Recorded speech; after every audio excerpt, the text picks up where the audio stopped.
Hello everybody, and welcome to another Ravnica Allegiance Draft here on the channel. If you are watching this on YouTube, welcome, and also if you're watching this on Twitch, welcome. Before I dive into the draft, I do have a couple of announcements. First of all, if you do want to catch me streaming live, you can find me on twitch.tv/NikolaiBolas. There will be a link to that in the description down below. And if you enjoy the video, be sure to hit that thumbs up. It really does help me out a ton, and I truly appreciate your support. Also, if you want to get updates for whenever I post new content, be sure to subscribe to my channel. It really does help me out a ton. And finally, if you do enjoy Magic Arena content, be sure to let me know in the comment section down below. I think my next video is going to be on Magic Online because I have been doing multiple arenas in a row for various reasons. So do let me know in the comment section down below if you're hyped for more Magic Online or if you're sad we're leaving Arena. I do really appreciate all of your feedback and also any questions or comments about the draft as well, obviously. So we are going to be, wait 1 second. Perfect. I just need to make sure my computer doesn't crash out. We are going to be diving right into the draft. I think best of three is like, I know Arena doesn't have like a very perfect correlation to paper drafts because on Arena, obviously you're drafting against bots, but I do think that best of three is more like paper, and I think sideboarding properly is a key aspect of limited. So yeah. And finally, this is just a little thing. If the video does get to 50 thumbs up, it's a really nice milestone to reach, and I'll do a little bit of a draft analysis as a reward, and I'll post that as a update to the community tab. So be sure to hit that thumbs up button to get some more content from me. But let's get into the pack, right into it. Mortify is probably one of the cards you're going to take first out of every pack. It's very splashable in a lot of decks. A lot of the time you'll end up in an Esper deck if you do play like black, white, blue stuff. Those cards work really well together, and Mortify is a key removal spell. Deputy of Detention is like a fine card, but it's not like insane. It's like basically a removal spell temporarily, because a lot of the time it does die, so you only kill their guy for a short period of time. I'm much lower on it than I was at the beginning because of how good it is and like constructed. Sorrowform Hybrid is one of the best commons in the set, but it doesn't really compete with Mortify, so we're just going to take the Mortify. One thing to note, I do want to try out Clamor Shaman at some point. I think I haven't really gotten to play with it, and it is a card that I want to try out at some point. Mortify. Okie doke. So pick two. Looking at this pack, the cards that jump out to me are Fireblade Artist, a card that is really a key component of the Rakdos deck because it lets you burn people out when the board stalls, which is really nice. And it's also just a good card to play on turn 2, get in for that damage immediately. Sky Tether is really nice in Azorius because that deck usually wins with flyers, so this kind of just kills any ground creature. Except Scuttlegator. Don't put this on Scuttlegator. That doesn't end well. I know this from experience. Because Scuttlegator says it can attack as though it didn't have Defender, which is kind of funny. Syndicate Messenger is a card that is good, but it is a 4-drop, and you don't really need all that many expensive cards. You'd much rather take cheap cards if you can. Aeromunculus is really nice in Simic. Probably worse than Fireblade Artist is in Rakdos. Like in Rakdos, Fireblade Artist is probably better than Aeromunculus is in Simic. But I mean, like, you're not splashing these cards really in any decks, so I mean, I just think Fireblade Artist is better than Aeromunculus. Skitter Eel is a nice one as well. Keeps me a little bit more flexible than taking a gold card, but I do think that the gold cards are quite good, and I think Fireblade Artist is the best card in this pack. So I'm really leaning towards taking that here. Even though I did start with a Orzhov card, I think that there are some more mid-range Rakdos decks that would splash Mortify, and also I like to just take the strongest card early on in the draft so that I can kind of just see what's open, because you're going to get enough playables in this type of set just because of how many like there's a lot of playables, and if you find the right guild, you're going to be rewarded. Okay, this pack definitely takes me back towards Orzhov. Imperious Oligarch and Final Payment are both really good. I like taking Imperious Oligarchs early more than Final Payments because it's a really nice 2-drop for the deck, and also because Final Payment has diminishing returns because you can't constantly pay 5 life for that effect. Clear the Stage is not very good in this set just because there's not a ton of creatures with power 4 or greater, so you're paying 5 mana for a removal spell. That would be good if it costs 3 mana, but is just not very good if it costs 5. Blade Brand is a card that's really nice as well, but here Imperious Oligarch is pretty clearly the pick for me. So here, Syndicate Messenger, the first card that comes to mind. I really do like this card. Not a huge fan of Drill Bit. A lot of the time you're not going to be able to spectacle this at an opportune moment, and it just is really clunky if you have to play it for 3 mana. Sometimes you can side it in if your opponent has a really good card in their deck that you can't beat otherwise.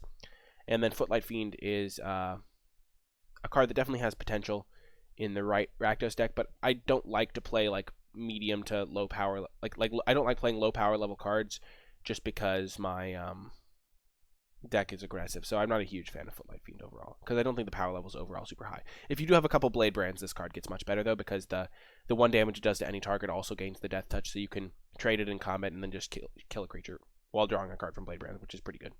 Rebel Recluse is a card that I don't really like, but I think it can find a home in Rakdos. Not really a Gruul card, because Gruul already has a lot of big creatures, and the attacks every combat is really a big downside. Goblin Gathering is a card that I kind of want to try at some point, but it doesn't look like we're meant to be playing red. I think we'd just rather take a Syndicate Messenger, move towards Orzhov.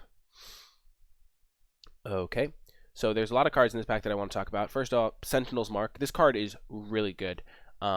You can usually use it during combat to win a combat, and then you just have a bigger creature sitting around that also has Vigilance, which is really nice, especially if you use it on a flyer, because then you can keep your you can like chip in for damage every turn.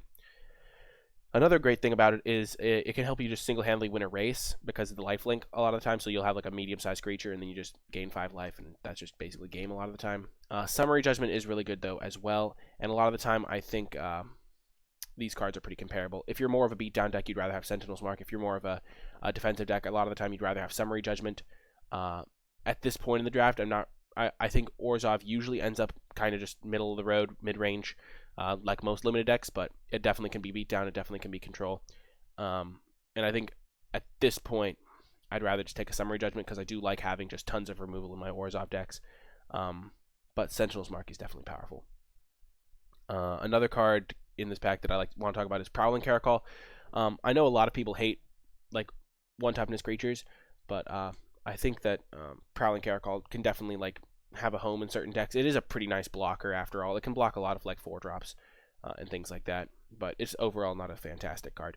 Ill-Gotten Inheritance is a card that I recommend you never play.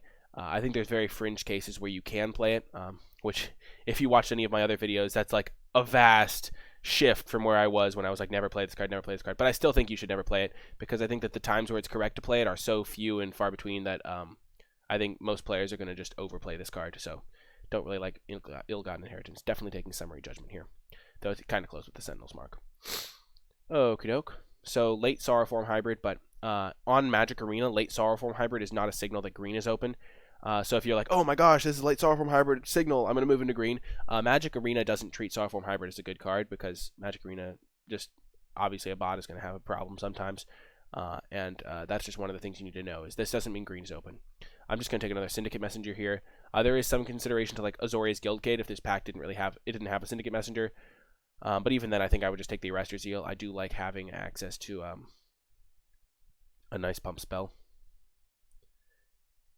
Okay, this Resolute Watchdog is a card I do want to talk about. I think it's much better than people give it credit for. That you see this card very late, and it's just so annoying. Like, I used to think the card was garbage. I think everyone did.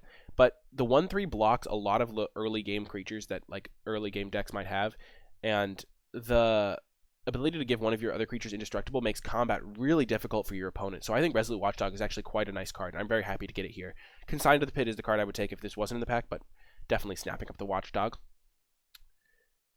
Another card that I think is underrated by the vast majority of people, Carrion Imp. I have been very impressed with Carrion Imp. The 2 life is really nice. Flyers are very good in this format, and I've just overall been quite impressed with the Carrion Imp. Knight of Last Breath, not so much. 7-drops, the way to think about 7-drops is you kind of have to have a real commitment if you want to put a 7-drop in your deck, because if you have it in your opening hand, it's just really bad, and there's not really a high likelihood of getting to play it in that game a lot of the time. And Knight of Last Breath does not justify that downside, because it can just get like killed, and sure, you get some 1/1s, but there are some removal spells to exile. There's like summary dismissals and stuff like that. It's just not a very good card because it does cost 7 mana. I'm just gonna take the Carrion Imp here. I have a lot of 4-drops here. That's one of the reasons Syndicate Messenger is a little bit worse, because there's a lot of 4-drops that are pretty decent. But overall, I'm still pretty happy with where I'm at. It doesn't look like we're going to end up in the Rakdos direction, but I don't regret the pick, because if you end up in Rakdos, this card is super good. And we were going to take that or Aeromunculus, and we're not in Simic either. Plague White is a card that I really do think is good. You don't really want it in your controlling deck, but sometimes you just need a 2-drop, and so you'll play it. And it's a really nice attacker. So I do like Plague White. Undercity's Embrace is more of a sideboard card. Because a lot of the time, if you play like in the Orzhov mirror match, you'll never play this card.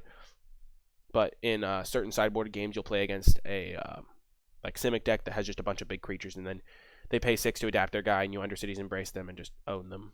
So it's more of a sideboard card. Another Starform hybrid, but we're not moving that direction. We're just going to take the Plague White.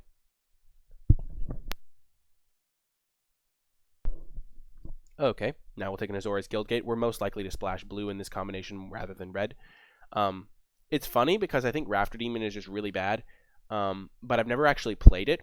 So when everyone immediately discounts a card as bad without actually playing it, sometimes there can be loopholes and strategies that you can exploit to do well in Limited. So, for example, archetypes like the Slitherblade archetype are just like people saying, well, Slitherblade's a bad card, I'm not going to play it. And then other people saying, well, Slitherblade is a card that nobody wants, so we can get them late, and then we can build a deck around them. So I think maybe Rafter Demon, like, I still don't think it's a good card, but it's the type of card that might be better than it looks. Because 5 mana 4/2 draw a card is pretty good. So 5 mana 4/2 making them discard might be good if you have a right deck. I'm not sure, but that's a test for another day. We're going to take the Azorius Guildgate. And now Blade Brand. I'm pretty happy to get Blade Brand. These other instances, Rally to Battle is just too expensive. And also, like, only giving 1 power makes it kind of hard to effectively ambush a lot of the time. If it was +2/+2, it would be really good, I think. But that they don't give that kind of effect for 4 mana. Justicar's Portal, a card I have not been impressed with. You can side it in if your opponent has multiple removal spells that are auras, like Slimebind, but otherwise not very good. And then Blade Brand has just been pretty impressive. It works nicely with cards like Oligarch and just a bunch of things. Yeah, Goblin Gathering came back. I could just take a Watchful Giant, but yeah, and I'm not going to play the Goblin Gathering. I'm just going to take the Drill Bit, though. It's a nice sideboard card. Sure, we'll take Storm Strike. And the Rakdos Locket. Maybe we'll open a good red card. Undercity Scavenger is more of a sideboard card, but it is kind of a nice one against some of the decks that will play auras on your creatures. Okay, so Mesmerizing Benthid is a very powerful rare. A mythic, I mean. Just 5 mana for a 4/5 with 2 0/2s that are like nice, really effective jump blockers is kind of nice. And this guy's also hexproof. That being said, it's not like a just like game-winning rare most of the time. It's just like a good card. Windstorm Drake, pretty much just worse than Chillbringer. You're never really going to have enough flyers for this card to be disgusting. That being said, it is much better in Esper than it is in straight blue-white. Because if you just look at my deck, I have like 3 creatures that die and make 1/1 flyers, and making them all 2/1s is really nice. Looking at other cards, I think Orzhov Enforcer is going to be my pick here. It's just a really nice blocker, makes a 1/1, so they really don't want to trade with it, so it just slows the game down a lot, so my flyers can start to win me the game. So I think I'm going to take the Enforcer here. Dead Rebels is a card that I do want to have access to at some point because it's just really nice when you start looping Syndicate Messengers and just overpowering your opponents. So I do think that this card is good, and I would like a couple copies, but I'm not going to take it over an Orzhov Enforcer. As LSV said, in his Orzhov decks he likes to have 2 of these, and in his Rakdos decks he likes to have 1. Dead Rebels is just a good card. And then Carrion Imp is good, and I said it's underrated, so it'll probably wheel. Okay. Looking at this pack, it's pretty bad. Rally to Battle is pretty bad. Drill Bit is a card we already have access to, and it's pretty bad. Galloping Lizrog is not super impressive because it's just very slow. And Simic is already pretty good in slow games, so you don't really want this card. Bring to Trial is a card that I might want access to in the sideboard, but I'm probably not going to take it here. Civic Stalwart is a card that has been like impressive in certain decks, but I don't think it's overall very good. I do think there might be a deck in the format where you play Prowling Caracal, Hazda Officer, and Civic Stalwart, because all of those cards are underrated, and you might even be able to play mono white, because you can probably get as many of those cards as you want. Because if you go Prowling Caracal into Hazda Officer into Civic Stalwart, that's a beastly curve out. On turn 3, you're attacking them for 4. On turn 4, you're attacking them for 8. And then the following turn, if you have like a combat trick, they're just dead. So I think that might be a deck that I try out at some point. Like I just open pack 1 and decide to force that archetype. But if you've had that type of, if you've ever played with those type of cards together, they're just pretty nice combos. Like I've definitely gone Prowling Caracal into Hazda Officer, and it feels really good. Viscopa Vampire is probably going to be my pick here. Just some nice life gain is really nice to have. Even though 1 toughness guys aren't the best in this format, I still like Viscopa Vampire. Law Mage's Binding is a consideration because I have this Guildgate, but I don't really want to splash in this deck. I don't need to. I already have removal. I have a Mortify and a Summary Judgment. I'm going to get more because I'm Orzhov, and Orzhov has tons of removal. So I don't really... Lawmage's Binding is not enough to like make me want to splash here. And Blade Juggler. Blade Juggler is really nice. It's probably going to be my pick here. I think Imperious Oligarch is quite nice, but Blade Juggler is also a 2-for-1 on a creature, and the drawing a card is a little bit better than this one. Also, if you can go like Plague White or Orzhov Enforcer into Blade Juggler, it gives you some nice beatdown draws. Not really the Enforcer because it's only 1 power, but going 2-1 into Blade Juggler is a really nice option to have for certain matchups where they might have a better late game than you. And I do think Oligarch's good, but I think Blade Juggler is just really good. It's probably like the best common. It's just fantastic. Like the best monocolored common, just because it's a built-in 2-for-1 on it. Yeah, definitely going to take that. Okay. Growth Chamber Guardian is good, but we're not like playing green, so here the choice is between another Azorius Guildgate, which we're not really looking to play, but because we already like decided that we're not super looking to splash blue. But Debtor's Transport is pretty bad just because 6 mana for a 5/3 is just not big enough. Even with Afterlife 2. I haven't played the card, but it's another one of those ones that I just think is pretty bad. Maybe Undercity Scavenger, but we already have one in our sideboard. So we don't really need more of that. And then Thirsting Shade is just really bad. This activated ability costing 3 is really bad. And even if the activated ability cost like just black, it would still probably be like pretty medium. So we're just going to take the Guildgate here. Pitiless Pontiff, on the other hand, is quite nice. I think it's probably worse than Grasping Thrill, which is kind of funny. But sacrificing creature, gain Death Touch Indestructible is just really nice. Makes it impossible for your opponent to attack you on the ground. The downside, though, is that you do have to sack a creature to gain this. And sometimes you just don't have any other creatures. And also, like, it doesn't like win you the game. But it is a really nice 2-drop. It's actually pretty close with that and Grasping Thrill. Imperious Oligarch is just much worse than Grasping Thrill, and I already have some 2-drops, so I don't really need the Oligarch as much, though I would like it. But if I was going to take this, I would just take the Pontiff instead. And then there's a Gate, but we're going to take one of these strong gold cards. I like Grasping Thrill a ton. It just wins you so many games. Flyers, as I said, are very good. The life gain is very good. I don't have any 5-drops.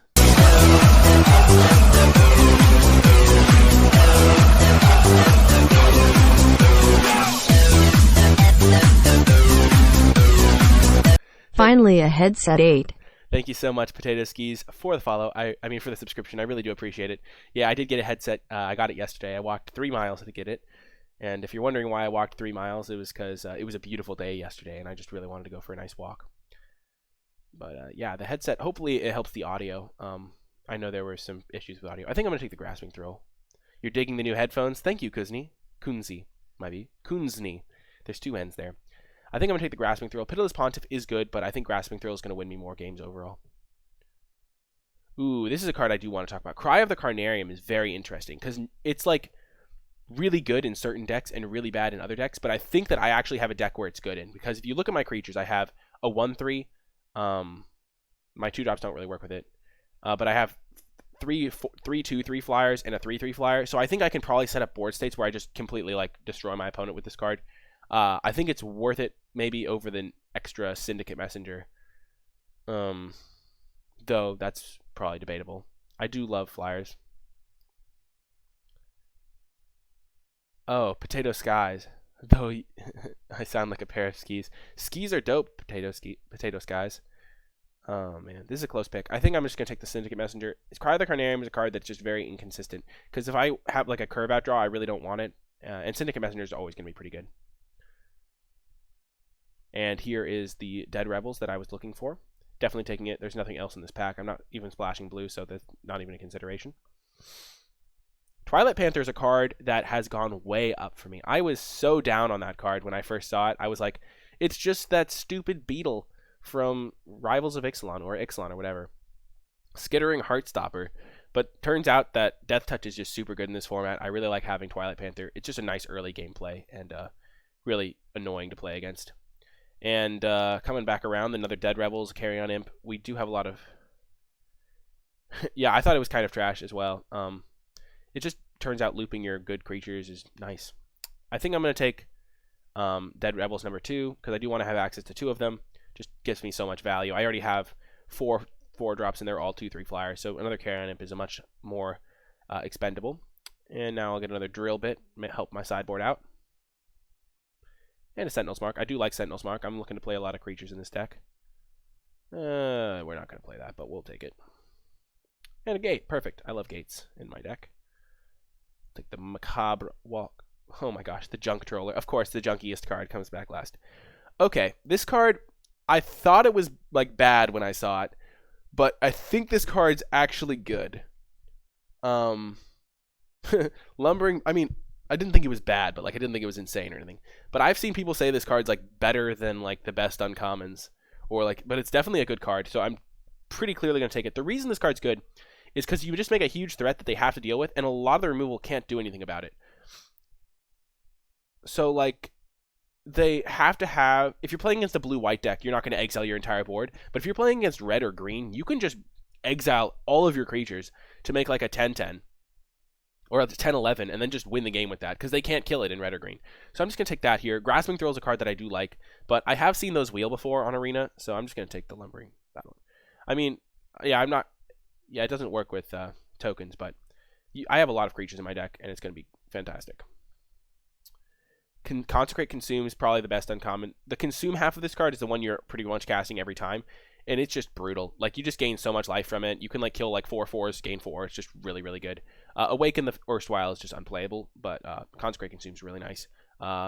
Consign to the Pit's probably going to wheel, so that would be another nice removal spell. And as I said, I had the option to, like, maybe splash, like, blue for that one removal spell, but it's just not worth it, because I have so much removal already in my straight Orzhov deck, and I don't want to hurt my consistency, my ability to cast Oligarch on turn 2, that type of thing. Also, thanks everyone for tuning into the stream. I really do appreciate all of the support. Blade Juggler, probably going to be my pick here. There is a Grotesque Demise, but Blade Juggler is really, really good in this type of deck. I'm going to be able to just loop them with, like, Dead Rebels, and that's just disgusting. I have a decent number of 2-drops, and I already have a Mortify and a Summary. Do I not? Maybe I am lacking some removal. Oh, I just got the Consume. I have like 3 removal spells, and I'll probably get like 1 more this pack. I'll take the Blade Juggler. Blade Juggler is really good. Final Payment, exactly the type of card I'm looking for here. When I said I needed more removal, I was just kind of assuming I had a Final Payment. You can usually get one of these. So hopefully I get the Final Payment here and then wheel the Twilight Panther, because I do like Twilight Panther. Wow, this pack is disgusting. It's got Grasping Thrill and Imperious Oligarch. We're going to... let's look at my curve. This is where curve is a real consideration, and why it's really nice to have a lot of good 2-drops early in the draft, so you can take the Grasping Thrills in this situation. So I have one 5-drop, 2 5-drops, 4 5-drops. The Blade Jugglers are kind of 5-drops. Then I have 4 4-drops. I've got 3-drop. Then I have one 2-drop creature, 2 2-drop creature, 3 2-drop creatures. And I have 2 Blade Jugglers, which really makes 2-drops at a premium. And I already have 5 flyers. I think I take the Oligarch here. Normally I would take, pack 1 pick 1, I would take Grasping Thrill every time over Oligarch. Carrion Imp's not good in consideration, because I would just take Grasping Thrill then, because I already have like so many 4-drops. I would just take the 5-drop. I think I'm going to take the Oligarch, just because Oligarch into Blade Juggler is a nice curve, and having a 4th good 2-drop is really nice at this point in the draft. And I might wheel that other Grasping Thrill. So that's my logic there. Vindictive Vampire, not super great, but Grotesque Demise is. I'm just going to take that over the Plague White. I'm glad I got the extra 2-drop to help me enable the Blade Jugglers, but I'm clearly just taking the removal spell here. So as I said, Ill-Gotten Inheritance is really only a card you play in very specific decks. When I say very specific, I pretty much mean Rakdos, where this is your most expensive card. And if you have any questions about a deck where you're like, should I play Ill-Gotten Inheritance, then you probably shouldn't. I'm recommending still against ever playing this card, because I don't think anyone's going to ever have the proper deck for it. It just seems pretty rare. Carrion Imp, though, pretty nice card. I'm just going to take it. I already have a lot of those. I have enough playables. I'm just going to take the Exposed to Daylight for the sideboard, actually. And now, Carrion Imp versus Orzhov Guildgate. As I said, we already have enough stuff. And Carrion Imp is kind of a non-bow with our Dead Revels, so I think I'm just going to take the Orzhov Guildgate. Make sure I have consistent mana to cast my Imperious Oligarchs on turn 2. Now we can get a Noxious Grudion. I do think Noxious Grudion is quite good in this format. It just completely wrecks Grill. And we do have 2 gates already, and I think Concordia Pegasus is pretty bad. I know people sometimes complain when I say this card's pretty bad and then I don't explain it. So I'm gonna do my best to try and explain the type of thing. Concordia Pegasus is bad in this format because it's only got 1 power, so you can't pressure people with it. But at the same time, it just matches up so poorly with a lot of the creatures. Like, it can't block Plague White. It like can't really like. It's hard to explain. It can't block Blade Juggler. There's just the more aggressive decks in the format have cards that just match up really well against Concordia Pegasus, and it doesn't pressure the slow decks enough. And it's just a really do-nothing card, kind of. Like, sure, it's a creature, but, like, it's a very meaningless creature a lot of the time. But Grudion's really nice, especially when you can, like, loop it with Dead Rebels and stuff. Consign to the Pit, more removal is always welcome, though I might not play it. Getting another Orzhov Guildgate for even more mana consistency. One thing I think my deck is powerful enough that I do just want the mana consistency so I don't get mana color screwed or something like that. But Catacomb Crocodile is a really nice card in certain decks. Some, like out of the sideboard especially, some decks literally can't beat a Catacomb Crocodile. Like, I have had the experience of my opponent playing Catacomb Crocodile and me looking at my hand, thinking about my deck and being, well, I can't win now. Because, like, 7 toughness is so much toughness. Like, if they have a 3-4, like a 3-3, there's like no combat trick. Like, sure, Colossus will do it, but like there's very few combat tricks that'll like kill your Crocodile. So just something to keep in mind. It's probably more playable than you think. Twilight Panther did come back. I'd much rather have that than the Sentinel's Mark, just because I want as many creatures as I can to enable my Dead Rebels. Another gate. I think I will play 4 gates in this deck. I do have a lot of color requirements, and getting color screwed with this deck would suck. And Debtor's Transport for maybe grindier matchups, I'm not sure. Whoa, 20 gems. I'm so proud. So now let's get to the building portion. So we do have a lot of cards. We have 17 lands. Very consistent mana, which is good to have. How many creatures do we have? We have 1, 2, 3, 4, 5, 6, 7. Oh, we're not playing this in the main deck. That's an easy cut. 8, 9, 10, 11, 12, 13, 14, 15, 16, 17. We have 17 creatures, which is really nice. How many removals do we have? We have 1, 2, 3, 4, 5 removal spells. I do need to make 4 cuts. Okay, so this is kind of just the general thing. I like the amount of removal I have. I like the number of creatures I have. And then the non-creature spots are pretty good as well. Bladebrand and Sentinel's Mark are both quite nice in this type of deck. However, I think I would rather have Bladebrand than Sentinel's Mark, because that works with my Dead Rebels. I do want to run the 2 Dead Rebels to give me a nice late game engine with Blade Jugglers and stuff. And I apologize if these are kind of small. Time to no potatoes, guys. I'm going to cut a Twilight Panther. It's a really nice card to sideboard in for certain matchups, and it's never really a dead card, but it does get worse in multiples, because if you draw 2 in the wrong matchup, it could just lose you the game. But I do have a Grudion, so I do have a decent amount of Death Touch in the main, and I also have an Orzhov Enforcer. And having 2 of these in play makes it hard, because you can't hold up mana for both of them. So I am going to cut one of those. I could cut a Plague White, but having 2 Blade Jugglers makes me want to have all of the medium like 2-drops that I can. That being said, aggression's not really a huge part. I do have a Twilight Panther as an additional early drop, so I am going to cut the Plague White. And then I think, let's just look at my creatures. My creatures don't work all that well with Sentinel's Mark. I don't have any like beefy creatures. And I have a decent amount of life gain anyway. So I'm just going to cut the Sentinel's Mark, because I don't want to cut too many creatures. I did cut 2 creatures already. You're surprised at the Bladebrand in this deck. I just like Bladebrand because it gives my guys Death Touch, which is really nice with the Afterlife tokens and things like that. Hello, Evan also hello, Evan O'Shea, and hello, Whirling. It's like whirling. I don't know. I think Sentinel's Mark and Bladebrand fill a similar role. Maybe you're right, though. Maybe Bladebrand is just worse than another Twilight Panther. That's something to consider. Consign cut. I think Consign is just going to be good enough. Exo Fever. 6 mana removal spell will a lot of the time kill a creature. I think that because Imperious Oligarchs works nicely with Bladebrand, it is expensive, but I don't like cutting my removal spell. It's just a nice, solid impact card, and I have enough early plays that I'm just going to get to a point in the game where I have 6 mana. I need to make one more cut. I don't really want to cut the Viscopa Vampire because I think the life gain could be nice in certain matchups. You don't know why, but you really hate this format. What's your win percentage in the format? That sometimes explains it.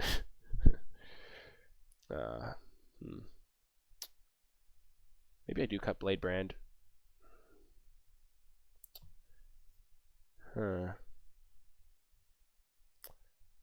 going to cut Blade Brand. Whoever made that. I mean, it's a card I'll bring in for certain matchups, but sometimes it's a relatively low impact. And I don't know. I think this is going to be fine. Anyway, this is going to do it for the building portion and the draft, and I hope you'll stay with me for the matches. Hello, and welcome to round 1. Playing against... Oh, we're going to definitely play first with this deck. It is a slow-ish deck, but it has Blade Juggler, and Blade Juggler decks always want to play first. 60% win rate, pretty good. This is a great hand. Phenomenal. We're playing against Iron Agent. Prepare to meet your doom. Just a great hand. 2-drop into 3/4 drops. It's just like, might not seem great, but it's going to be really impressive, especially if we draw like Blade Brand. You want your hands to be good if you draw Blade Brand, because Blade Brand's awesome. And there's the land we needed.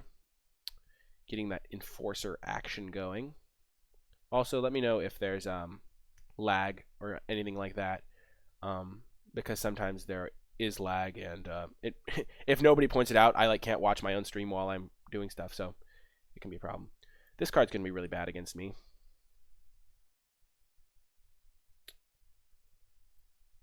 I did cut Blade Brand.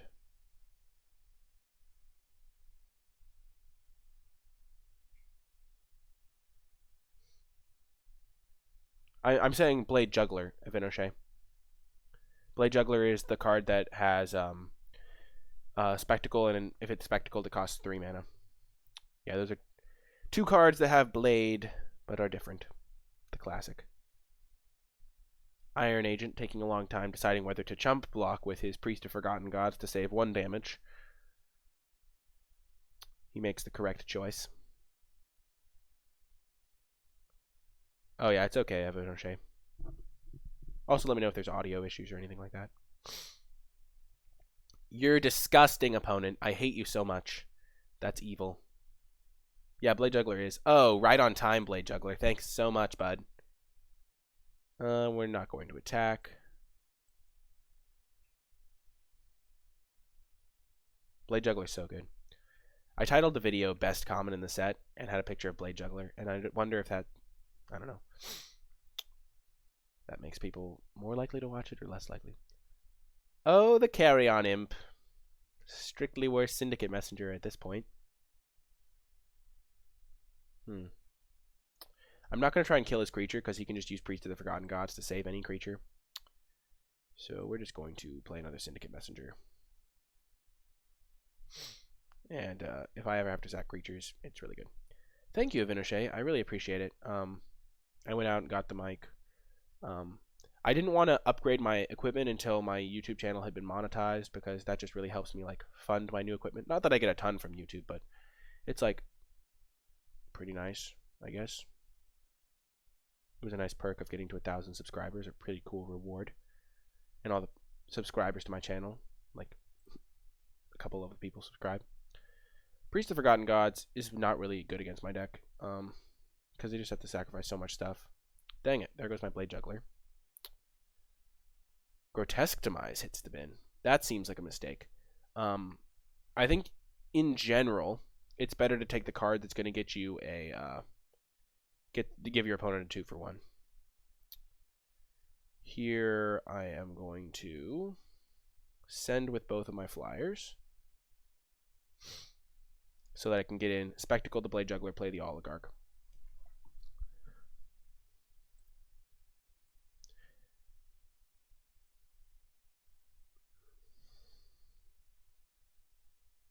It's just some nice extra tempo, and you never know when you'll need the extra mana.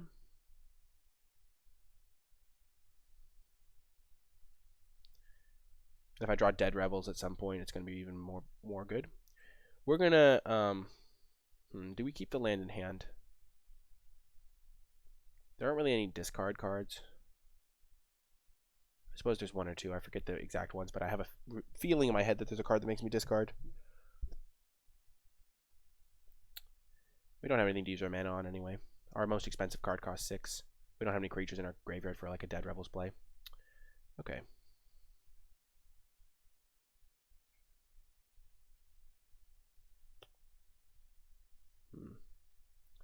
Now we'll just dump our hand.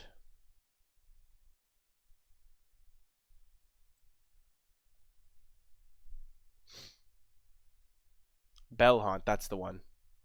That's the one. Thank you, Riccardo Ziccarelli. Sorry, I had a feeling that I just wanted to say it like that. We're gonna attack with this guy. If it trades for any of his creatures, we're pretty happy. Because we also get the 1/1, and he doesn't have any like big ground creatures that we need Death Touch for. And even if he did, we have this Twilight Panther, so it's good to chip away. We'll triple block this thing if he attacks into our guys. There's a Blade Juggler. That's a Blade Juggler. Maybe we should attack with Blade Juggler. I think I will.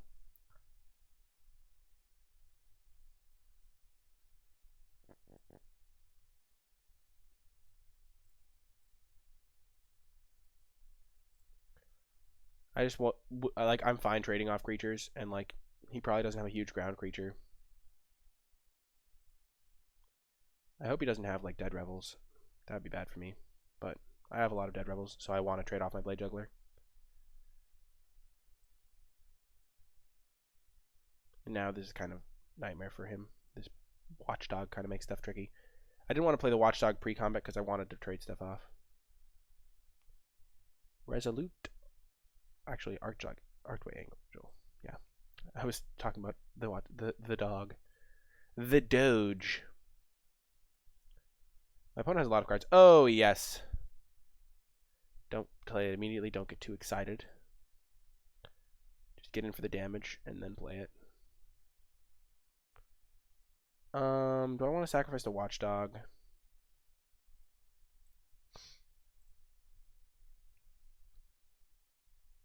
Yeah, I kind of do. Because then I can get back the Watchdog. Actually, let's just let it trade. Because I don't want him to, like, I sack this guy, then he sacks Priest of Forgotten Gods. Also, I can now get back my Death Toucher. So yeah, that would have been a really bad decision if I had done that other thing. Let's play the Enforcer. It does expose me to a Bellhaunt, but wow, he's got 3 Blade Jugglers. Pretty nice. Pretty nice.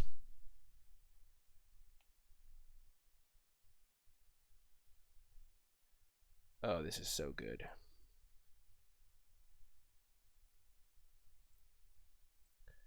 I'm just chipping away.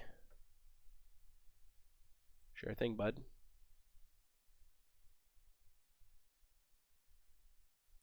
Dead Rebels is really good in my deck. I just have so many creatures, and all my creatures are pretty good.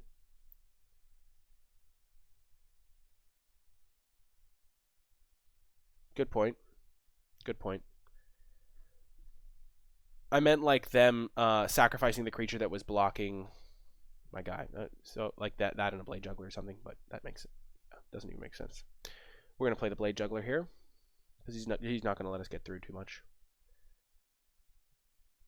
We just kind of want to find a removal spell for Archway Angel, and then we can just kind of go all out. And we will play around the Bellhaunt by not playing this land because Grudion's like gonna trade for one of his guys. Okay, Footlight Fiend, sure.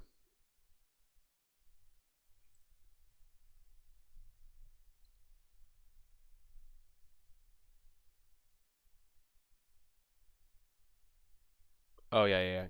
True. Very true. Yeah, I didn't really strongly consider. I like wasn't really gonna sack the dog, the Doge. Ooh, that's really bad right now, but it has potential for later. Because he has so many creatures, he'll just sack Viscopa Vampire. I think I will sacrifice the dog to protect the Grudion when it attacks in, though.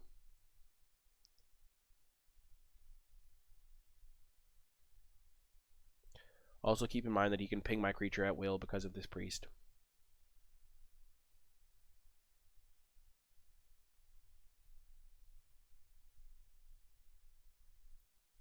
This adds mana too. That's why does it add mana?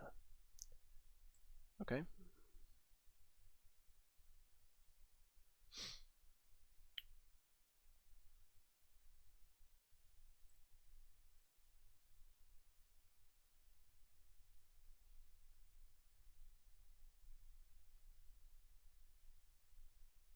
That's a good start.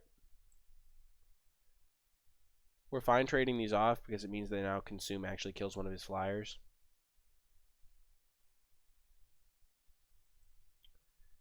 And we'll get the tap land in play in case we draw Dead Rebels to get back an Enforcer in this guy. Or another removal spell. Removal spell for that would be nice.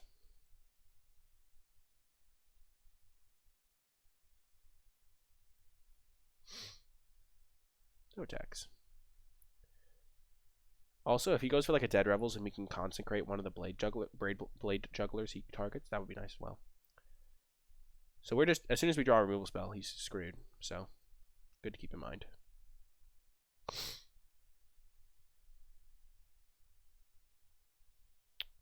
The 2/3 flyer extra doesn't do anything, but if I lost my consume to playing too aggressively and getting crushed by Bell Haunt, which is fairly likely to have, then that would be really bad. So we're not going to do anything silly.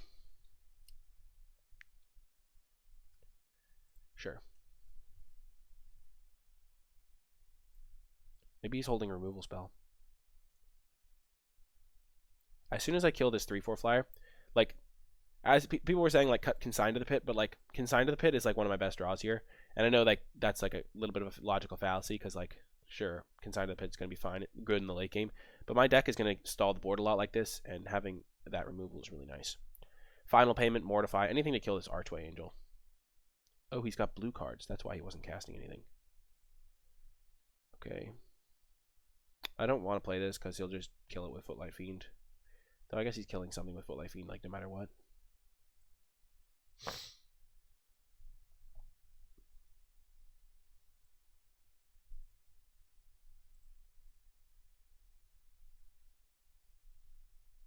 Sure.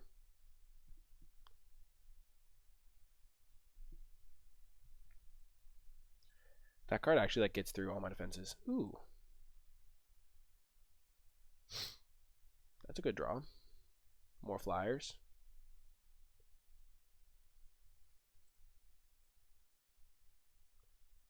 Why? Why, Archway Angel? He's just stonewalling me.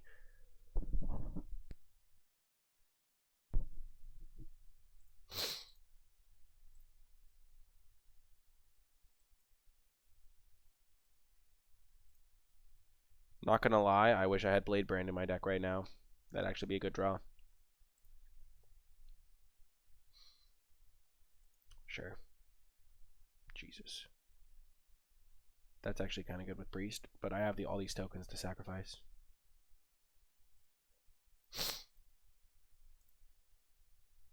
There we go. We will wait until next. We'll do this on his turn because we don't want him to like play something super scary. That would be funny if he had Mass Manipulation. Kudos to him.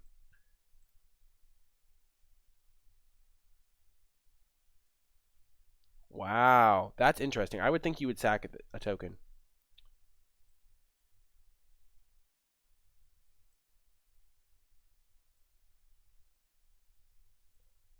This is really good for us here.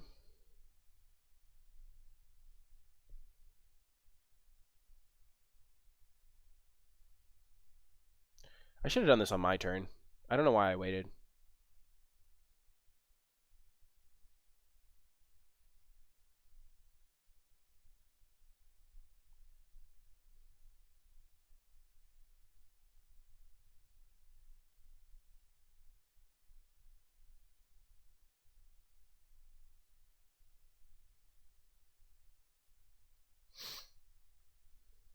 What is this pinging? Is he pinging me?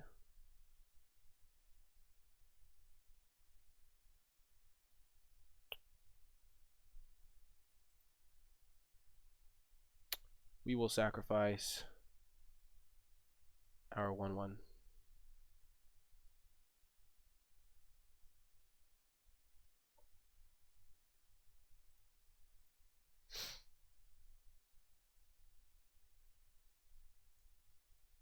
Want to attack with everything while the going's good. Sure.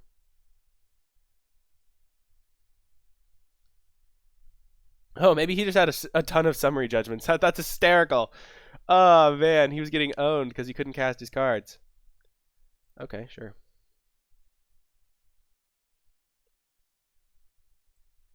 Now we'll play the vampire. And a land. And end the turn. Because now I want to be able to play like Dead Rebels into a couple Blade Jugglers. Okay. Game 1 goes in favor of the good guys. The side of justice. Okay, what do we want in this matchup? Okay. Blade Brand is going to be good for punching through. Sentinel's Mark is going to be fantastic. Not only because Vigilance plays around Summary Judgment, which we will have to be careful of with our Sentinel's Mark, by the way, but also because he has like 3/3 flyers, and this will make his 3/3 flyer die. Not a good fan of Plague White in this matchup. Death Touch on the ground doesn't seem all that relevant. Other than for chipping in, which we don't really worry about. I think our late game's probably a little bit better. Debtor's Transport's going to be good in this matchup just because you just want to have a big creature that can attack through his junky ground stuff. So what do we cut? We cut Viscopa Vampire easily. He's not pressuring us. We still want a couple 2-drops. We'll cut the Twilight Panther because we don't really need that effect. We'll cut the Grudion. He doesn't have a bunch of big creatures that we're worried about. Whew. Things are looking up. I think our deck got significantly better after sideboard. We need to be wary of those summary judgments. Blade Brand could get wrecked. So could Sentinel's Mark. But this is a good hand. You can't ship hands like this. This hand is just like good. You have both colors and ooh, the Watchy Dog. He has the Watchdog too. That makes Imperious Oligarch look pretty bad. Not gonna lie.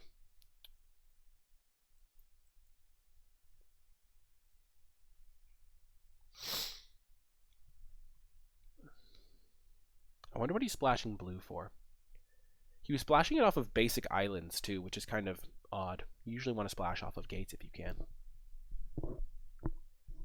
Perfect Esper on turn 3. I expect nothing less. Yeah, we're not going to do anything silly. We don't really care about the Watchdog, so we're not going to like blow a Sentinel's Mark on that.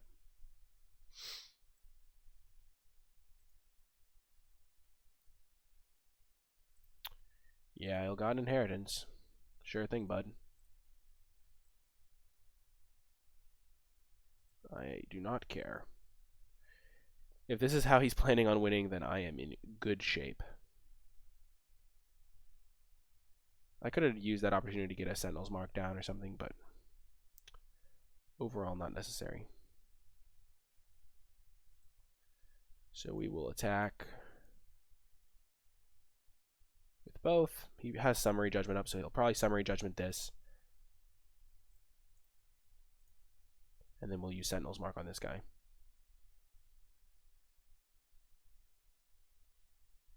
Actually, let's use Blade Brand here. Because we maybe want to use this to gain life if we get it in danger range.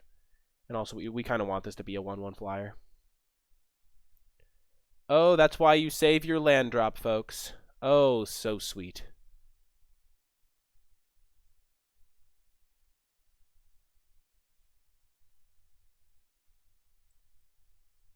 Oh, that is beautiful. And now we can use this plus Sentinel's Mark. And he didn't have a Summary Judgment for this thing, but that might just be because he didn't want to use it on that. But look how miserable Ill-Gotten Inheritance is here. If he'd played a 2/3 flyer, he would have just...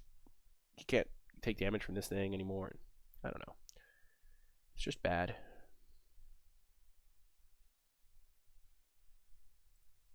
He has Blade Juggler himself. Archway Angel. Oh, yes. We can kill it. Thank goodness. This is the card we wanted to kill last time with our consume, so I'm just going to assume that it's similar in this game.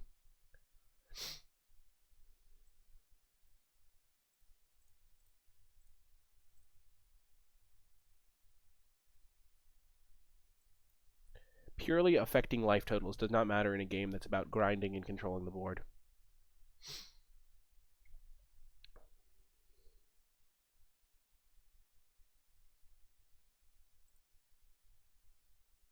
Sure, if you're playing like Plague White into Blade Juggler type stuff. Okay, that's actually awesome for us. If he doesn't play a Plains to hold up Summary Judgment. Oh yeah, this is going to be disgusting.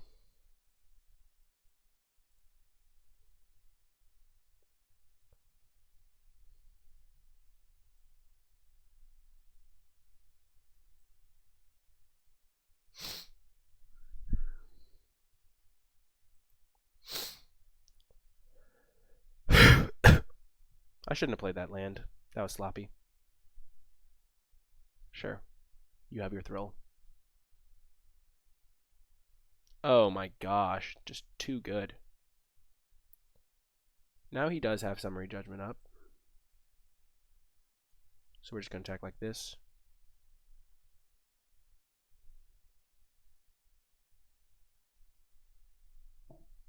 We have our Dead Rebels.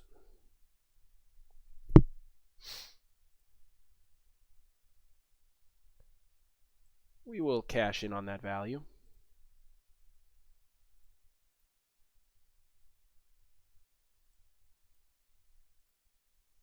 And then we'll just hold up Summary Judgment.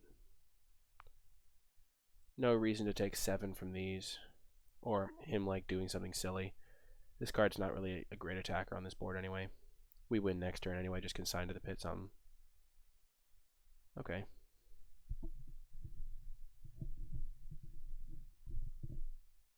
Yeah.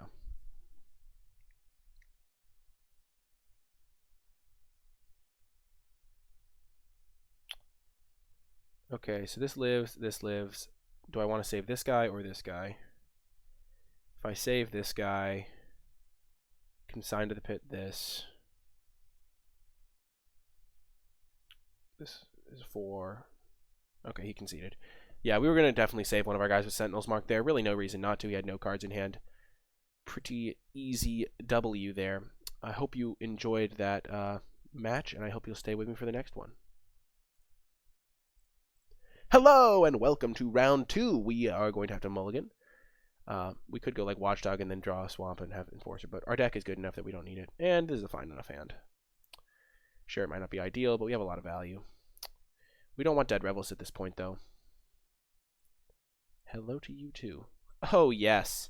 The disgusting 1-drop into 2-drop curve out that Orzhov is known for. Oh, and he's playing a green deck. Oh, this is too good. Oh, man. Green decks are so bad against Twilight Panther because they play like they're a Sorrowform hybrid and just can't attack past our 1-drop. Oh, Gruul is probably our best matchup.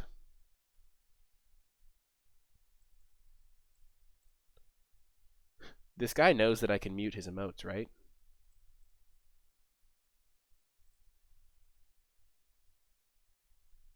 I'm being represented by Teferi this round. I think that's actually really cool that it'll choose a random profile guy each time.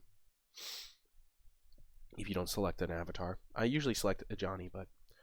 Wow. Look how bad that is against this Oligarch. Yeah, I'm going to mute this guy. He's kind of annoying. Yeah, there's mute. Come back. There we go. Muted. Okay. We're not going to trade our Twilight Panther when our Oligarch so efficiently shuts this guy down. That's just one of those things, like, sure, we could trade, but then we couldn't play our Syndicate Messenger, and we kind of need to optimize, because...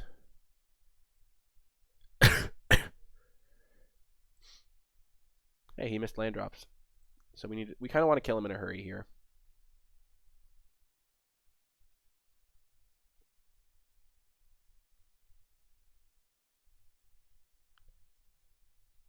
Because we don't have any action whatsoever. We do have a lot of flyers in our deck, which is good against Gruul, and this Twilight Panther can hold the ground for a while, but we'll have to draw action at some point. Blade Juggler would be fantastic, as he always is. You know, Blade Juggler would have been nice, but Plains is equally nice. Because you need Plains in addition to Swamps to cast Blade Jugglers. So now our deck is setting us up to go Blade Juggler into Blade Juggler, which is really, if you think about it, an ideal situation.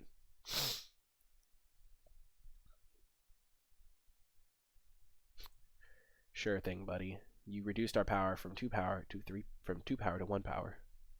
And now Dead Rebels would be a fine draw, though we did put one on the bottom. Hopefully he keeps missing land drops, because we can't do anything right now. Or maybe he'll just Rage Concede. Yay! Oh, this is so nice. Mana Flood sometimes does beat Mana Screw. Especially because we didn't draw a land that turn. Now he has to kill all of our flyers twice. Sagittar's Volley is going to be so brutal out of the sideboard. Oh my gosh. But our sideboard gets really good too. This is great. I love sideboarded matches. This is why I like best of 3. Is because sideboarded matches are so much more fun. Because you bring in all of your great sideboard cards to just completely dominate them. Okay. Twilight Panther comes in for sure. Blade Brand comes in for sure. Plague White probably comes in because we saw he was playing a 5/2 in his deck.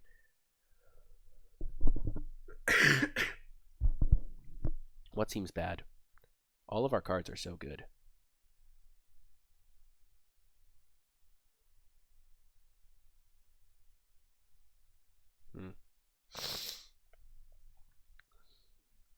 Wow. I am trying to think of what to cut. I'm going to probably not bring in Plague White.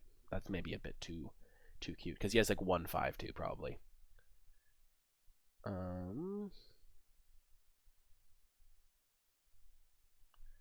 Let's cut the Carrion Imp.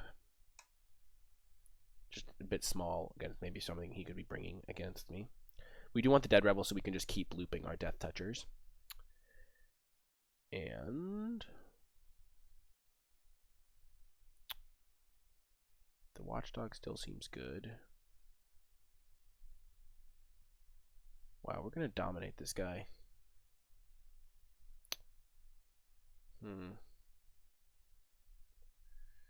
Maybe we cut the Vampire. We didn't see any cards from his deck. Makes it a little bit harder.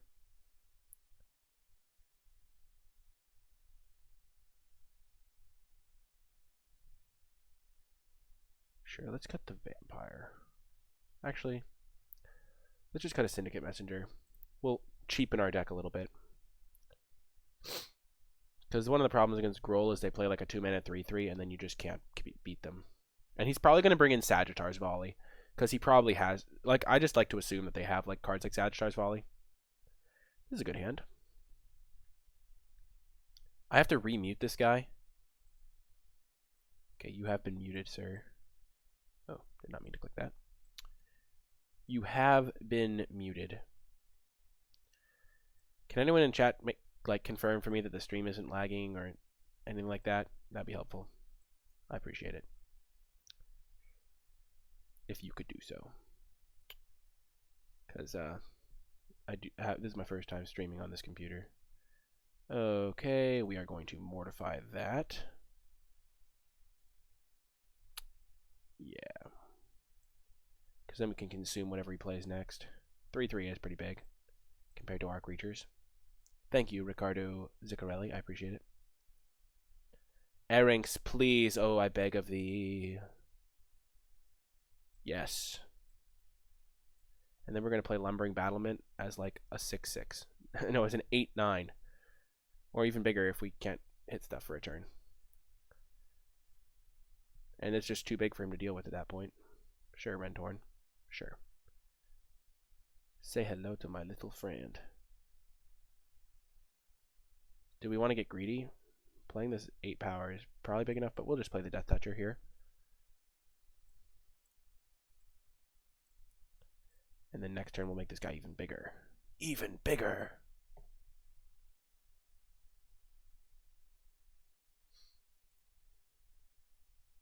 Actually, we can just keep around the Watchdog.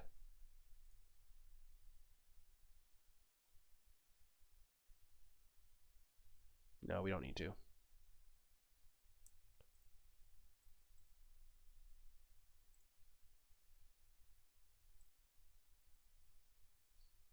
Do I want to pay one to make this guy stay alive? Probably.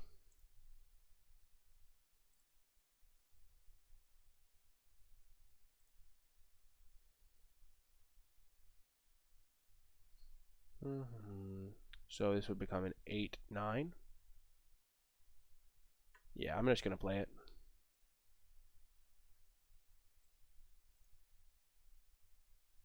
Get in for a point of damage first, as usual.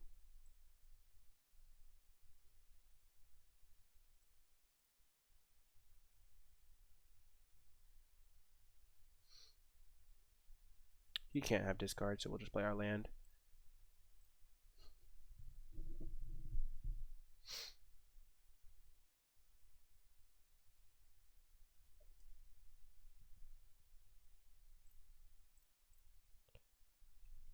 Definitely attacking because we have Dead Rebels to just bring it back.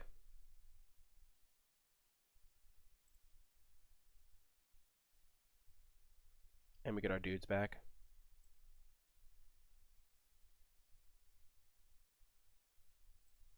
We're going to cancel because Auto Tapper was trying to screw us. Thank you, Auto Tapper.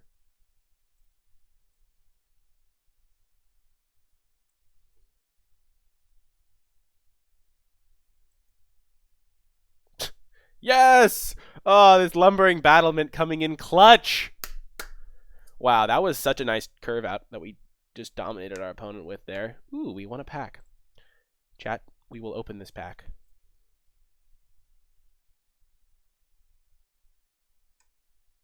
Yeah, happens. I already have a lot of the good rares anyway.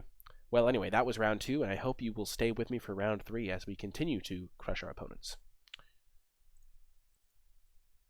Hello, and welcome to round 3. We've been cruising so far, and we will play first in this round. Excellent hand. Twilight Panther can turn on our Blade Juggler. The question is, I think we are going to play the Orzhov Guildgate on turn 1 instead of a Twilight Panther. He just said good game. Let's say good game to him as well. And now we can facilitate our turn 3 Blade Juggler much easier, because that is a crucial component of this hand.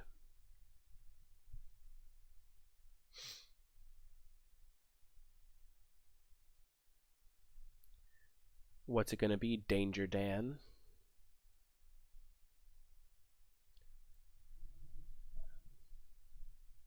Rakdos. I like it.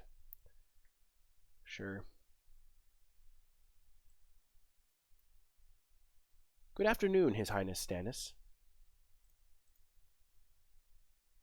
Let's attack. He'll probably block, but you never know. I hope he doesn't block. If he doesn't block, we'll play Blade Juggler. If he does block, we'll play Mortify on his turn, so we don't waste our mana. But this is the ideal situation. This is what we were setting up for by playing our 2 tap lands. Oh, and we hit our 4th land. You can no longer win the game, opponent. We have acquired too much of that value. We're definitely blocking here, because we don't want him to be able to play his own Blade Juggler. And he looks like, and we can just get it back with Dead Revels. And exile his guy with Carrion Imp. Just so many benefits of trading. I mean, it isn't ideal to trade a 2-1 for a 3-2, but we aren't going to beat him by beating down. We just want to preserve our life total. Oh. Hello. Well, now we'll just send with Twilight Panther. We're still fine trading these off. And if he doesn't block, we'll just play Syndicate Messenger. Because now we don't want to trade because our 2-3 just blanks his 2-1. Things are going splendidly, His Highness Stannis, if you're wondering. We are currently 2-0, haven't lost a game, completely massacring everyone. My new headset's working well. And, yeah, we've had a pretty active chat. Chat's been great today. Really, always enjoy a good chat. Oh, my poor, poor opponent. Continue to send with the Twilight Panther. And our life total is not at jeopardy, so we'll just play this guy.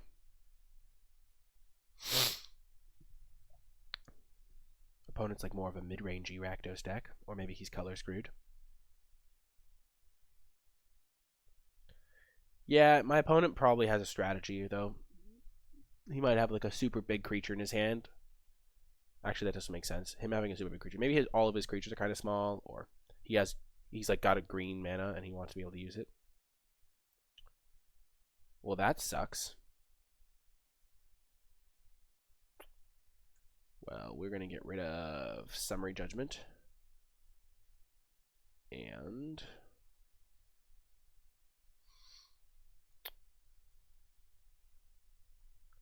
Dead Rebels, I guess. Jeez, that was a brutal carnage. We should have played around that, I guess.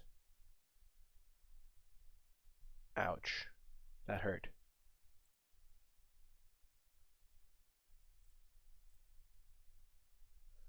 Well, now we're going to get him Smork. Just going to try and kill him while the getting's good. He probably doesn't have all that many flyers, so these guys are just going to chip in for many turns. I'm fine making this trade.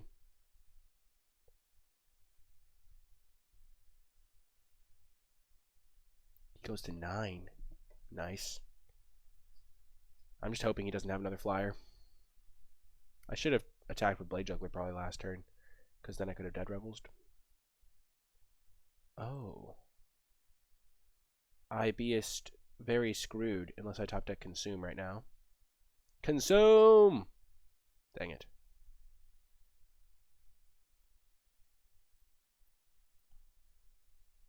Attack with everything.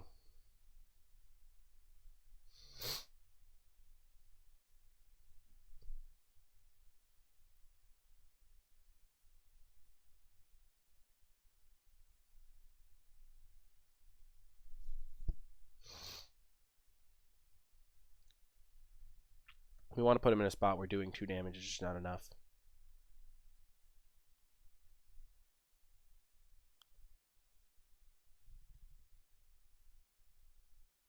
No! Why does he have so many flyers? Oh, that's so bad for me. If I'd been able to keep my Dead Rebels and my Summary Judgment, I would have won this easily. Oh, that's so bad. Him gaining 2 life just like ends this game unless I draw a Consume. Luckily, he couldn't activate the Skargan this turn.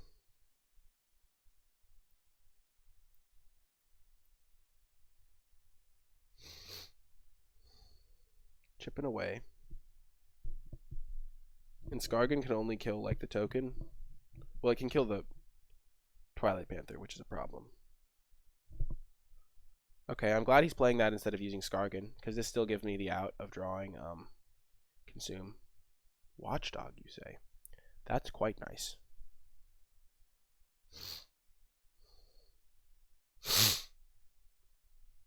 Actually, it's kind of bad. I would much rather just draw Consume.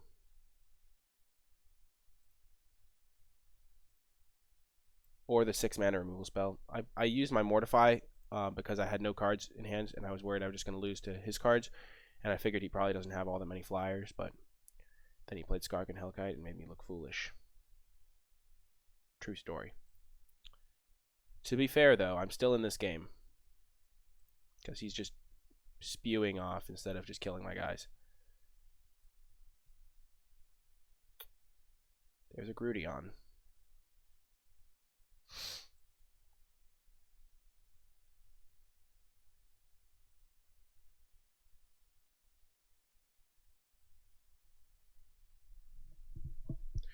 If I draw my card that kills his guy and deals 2 damage to him, I win the game.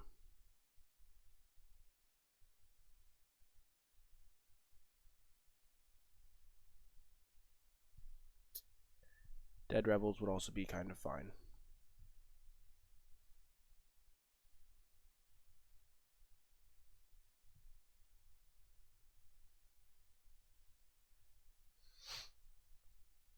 Well, that sucks.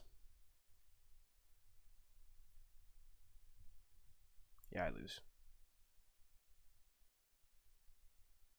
What the heck? I don't lose. He killed his own guys.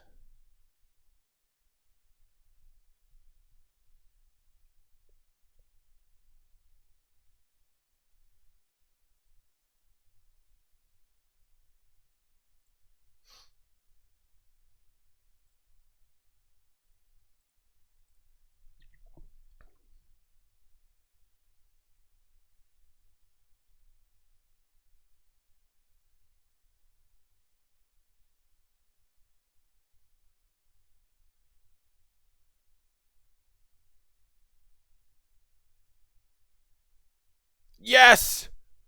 Oh, sweet justice! We're live! He's so... this is why you don't surrender, folks. Die, Skargan Hellkite.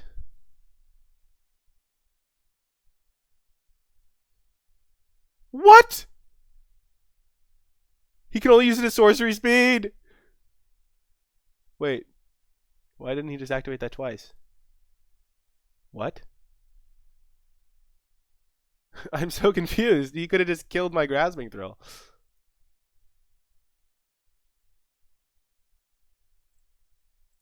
What? I am confused.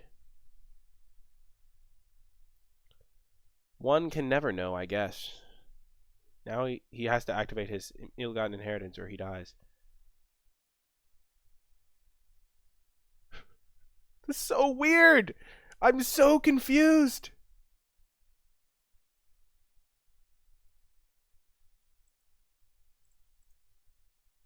He's dead next turn. Like, what? He had Skargan Hellkite and didn't activate it a single time.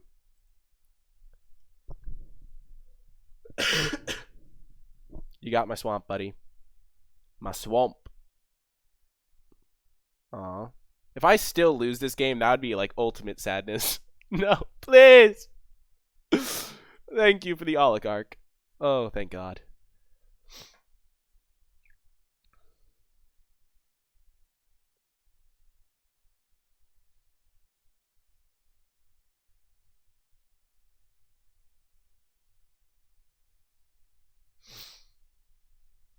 Oh, that was a good draw.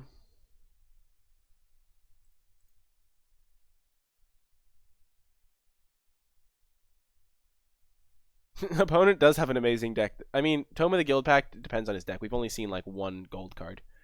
So that card might not be the best in their deck. But I've had decks where this card is disgusting. Oh, I guess 2 gold cards. His deck has Skargan Hellkite in it. That's really all you need.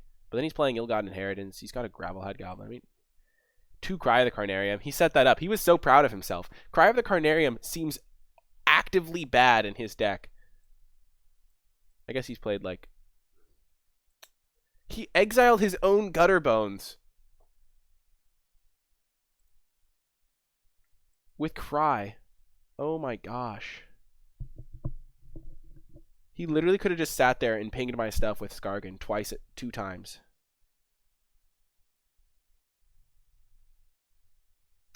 It happens, I guess. That's why I make videos, so people know how to play. Actually, I don't really talk about obvious things like that, but you know.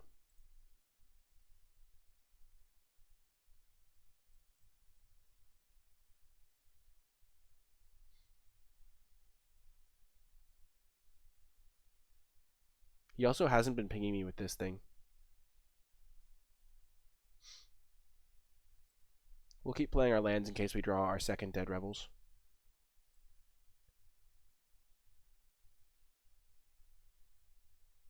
We got there! Yes!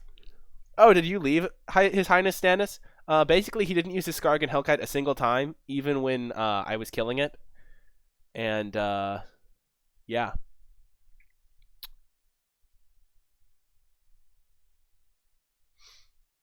So he didn't use his Skargan Hellkite a single time, and he just kind of sat there.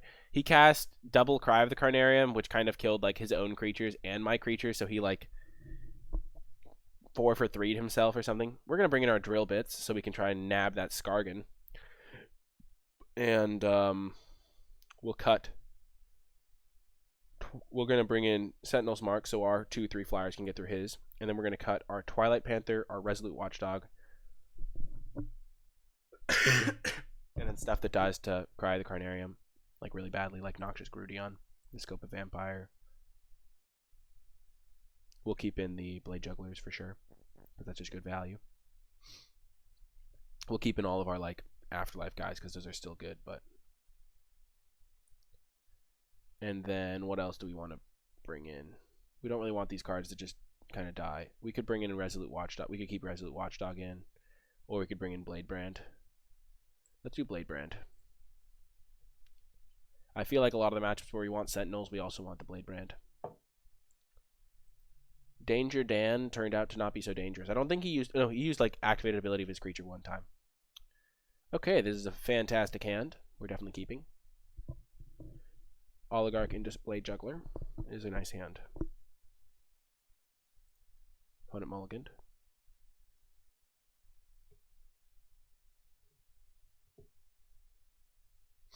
Wow, I'm just in such a good mood, folks. Honestly, when the sun is shining outside and you're streaming with like pretty good amount of people in the chat, and chat's just a positive community, it's just really nice. Oh, yes. The drill bit sideboard tech. Like, honestly, this is the matchup for drill bit. Him having Skargan Hellkite. And something you want to do with your discard spells when they have a card that you really can't beat. Because, to be honest, I probably couldn't have beaten it. The thing with Blade Brand, His Highness Stannis, is the only reason I'm not main decking it is because I have a lot of Death Touchers in the main deck already. And I have 2 Dead Revels, so I really want to just maximize my odds of having 2 creatures in the graveyard for Dead Revels. I think Blade Brand is a fine card, though. One trick with Drill Bit is the card I'm afraid of is a 5-drop, so I don't want to just cast it at the earliest opportunity, though sometimes you will. I ideally want to cast it on when he has 4 lands in play, so that if he has his 5-drop that I can't beat, then I can nab it. Here, though, I'm so far ahead, he's not going to get to Skargan Hellkite, so I'm just going to try and take a 2-drop so I can get in as many turns as I can. Oh, that was a good draw. Yeah, I'll show you the deck list in a second.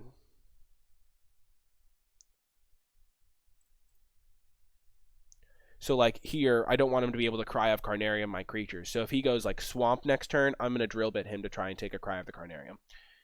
He did, however, play Mountain, so I don't really care.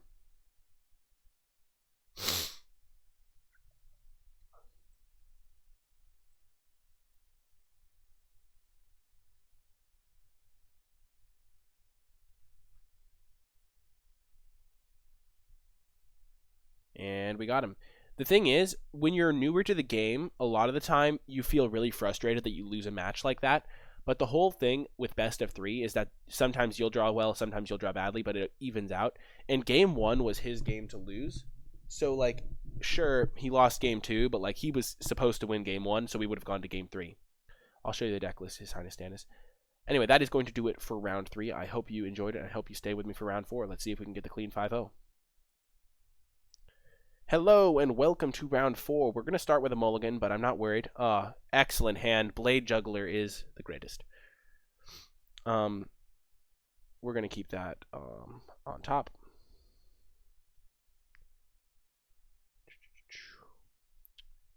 So he's playing Azorius. So do we want to get the Twilight Panther into play on turn 1? It's not a huge deal. I think we want to get this into play so we can play Orzhov Enforcer into this.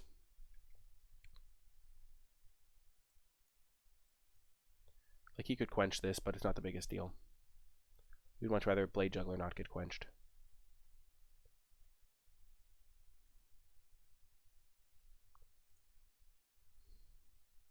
And since we already have a fine curve out, I think I'm going to play the Viscopa Vampire here, because I'd rather that get countered. He has Thought Collapse mana up. Because getting the 2-for-1 to get back into card parity, because I did mulligan, is really nice.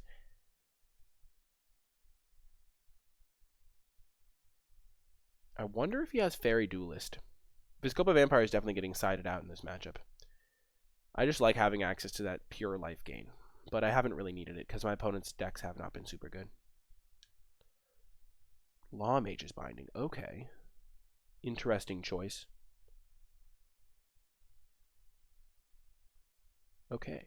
Spirit of the Spires. Sure thing. And I get to play the Blade Juggler alongside the Twilight Panther here.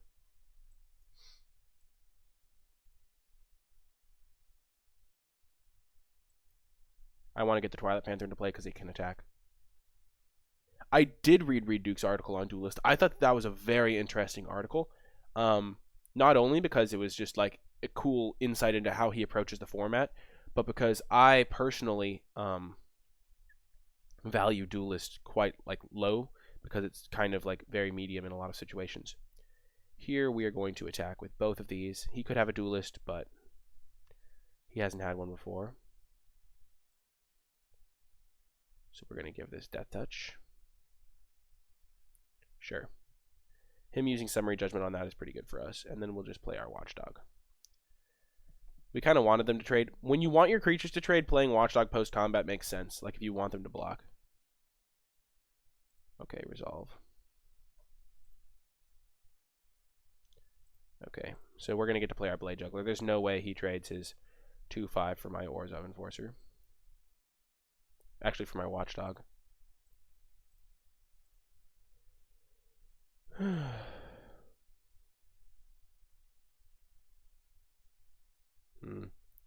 actually think I'm just going to play my more expensive card, because next turn I can play both of these if I draw a land, and I'm holding up Watchdog here. Windstorm Drake, sure. That's actually a kind of neat combo.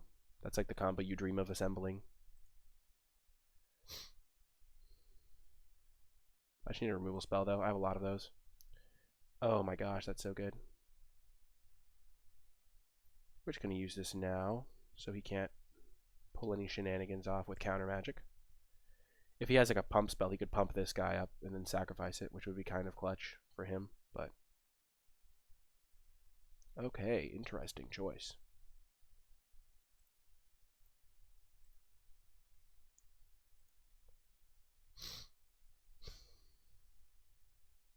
We just want to get this in before he can have counters up.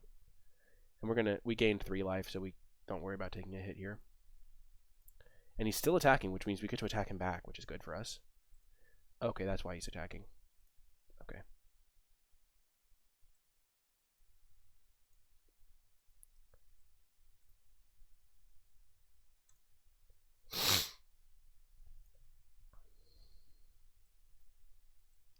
Luckily, my Grudion can attack through his stuff.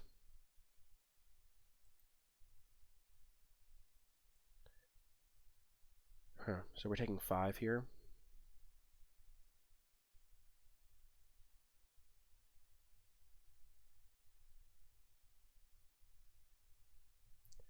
Then we're hitting back for 4. And then if this thing ever trades, then we're hitting back for like even a little bit more. I'm definitely afraid of his Night Arbiter. Luckily, Grotesque Demise is a nice out. Ooh, that's a good draw.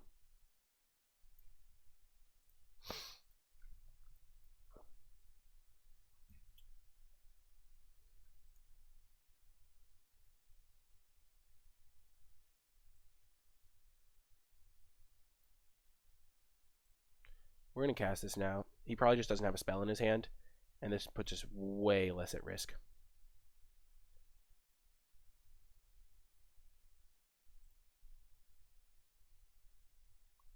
Dear God.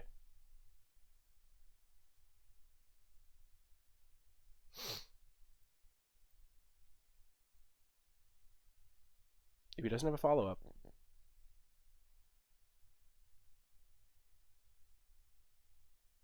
I think we got him.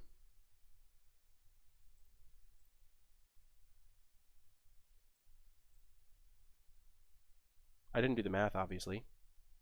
Oh no, we're 1 short. No, we're not. 2, 4, 5. Never mind, that doesn't add up either. No! Curse you, opponent. You and your stupid Night Arbiter. I'm so sad. Dang. Of course we lose to that type of thing. Okay, we're definitely going to bring in Exposed to Daylight, because we can get some nice value out of that. Blade Brand's another must. Drill Bit could have some value, but probably not. You don't really want to just bring that in willy-nilly. What seems bad? Watchdog doesn't seem as good. I'm gonna cut the Watchdog. Maybe I'd want the Twilight Panther, but probably not. It's more of a Flyers matchup. I guess Sentinel's Mark is going to be good here, because he does have like the 3/3. Undercity Scavenger gains a little bit of value, but probably not going to bring it in. I kind of want to cut Lumbering Battlement, but I'm not going to, because 5 mana 4/5 is still fine. And it can eat creatures that have been a little bit less useful. What's bad against his like 2/5s and his 2/5s. I cut the Vizkopa.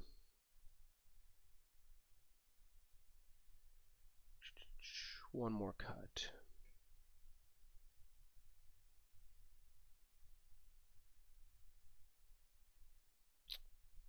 Maybe I do cut the Lumbering Battlement.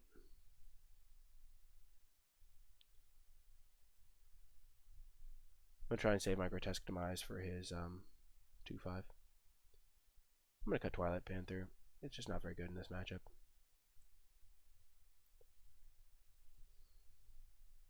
Make sure he has like the 2-5. Then maybe I'll chip in for a damage, but like I just would rather not. It's just not as good as my other cards. We'll play first. Keep this hand. You have a 71% chance of drawing your third land, though mine's a little bit worse than that because I don't have a ton of untapped lands. Oh dear, that's not what you want to see when your Oligarch is your key. Oh well, we still have our Carrion Imp if we draw another land.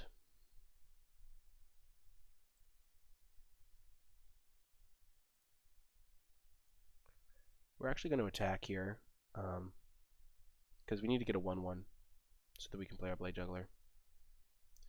And sure, it might look bad, but like sometimes you got to do bad things. Oh, because we could just lose the game on the spot if we don't draw a land next turn. As things were, we did hit the land. We haven't seen any counters, so we're just going to play right now as if he doesn't have a counter spell. He does have counter mana up, but we didn't see a counter all last game, and he drew a decent way into his deck. Okay, so he does have one. That's fine, though, because we do have Dead Rebels, so him milling us is fine.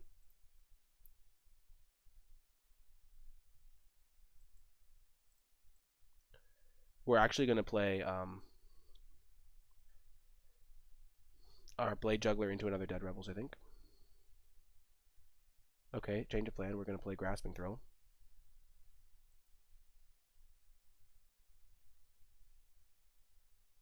And then next turn we'll go Blade Juggler into Dead Rebels.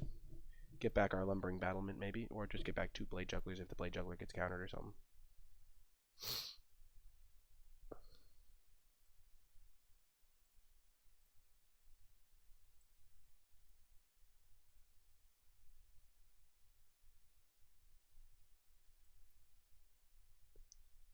Blade Juggler and Battlement. And play our land. So he plays High Alert here. It's a little bit tricky for us, because we'll take 8, but then we hit him back for 6. Shimmer. Oh, he's tapping so he can find High Alert. We could actually just block here, though, which is probably what we will do.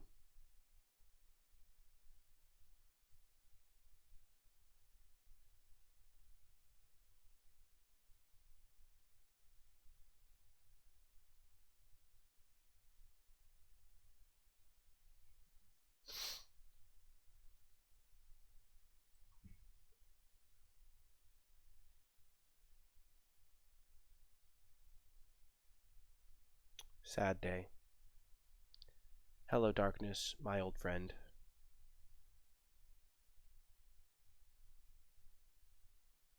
Ooh, that's a key card. We're going to try and save this for Azorius Night Arbiter. Just going to get another flyer into play. We don't really want to eat a guy with this because we're going to eat the Oligarch. It's not really good for us if we use this and then he just uses that removal spell that keeps it in play.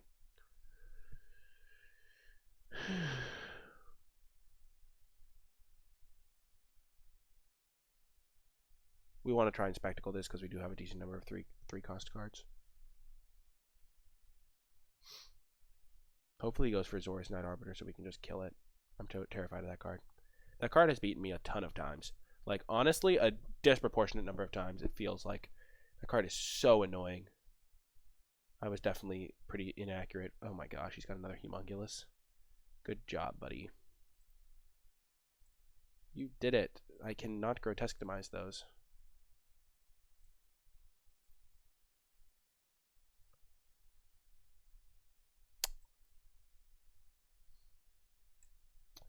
Okay. We might have to go for a Lumbering Battlement play. Like, we'll probably just play it as a 4 or 5.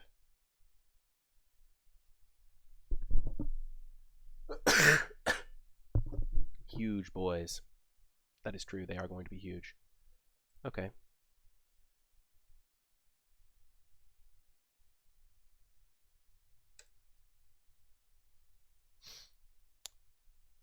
I can eat them up, but then he plays that one card, the one that just leaves my guy in play and I lose the game. So it's just a high risk play.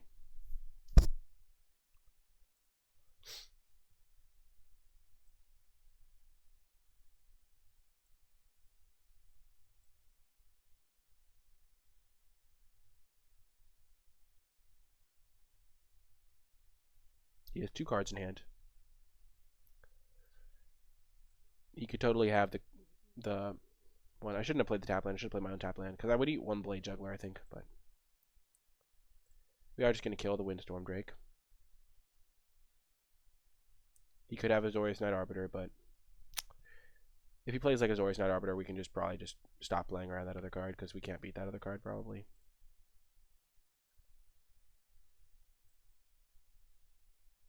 I did mess up. I should have been able to play this card. I shouldn't have played the tap land.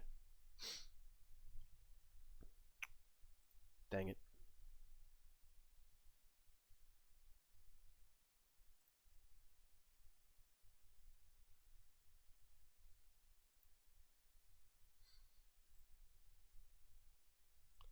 I do have final payment.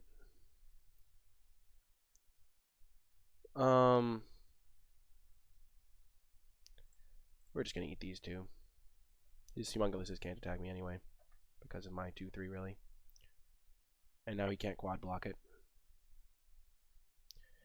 I'm worried about, I forget what it's called. It's 1 white blue. He'll probably play it and you'll see. Nope, you did not play it.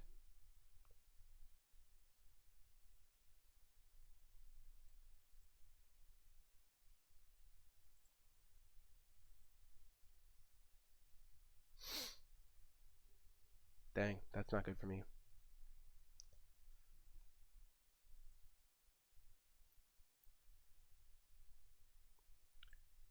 If he does go for a triple block, I get to draw 2 cards, so.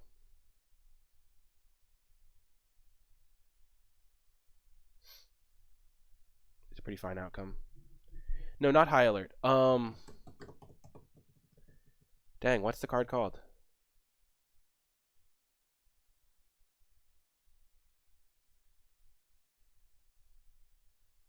Summary dismissal? No.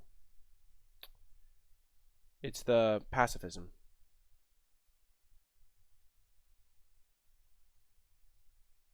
Binding. There we go. Thank you.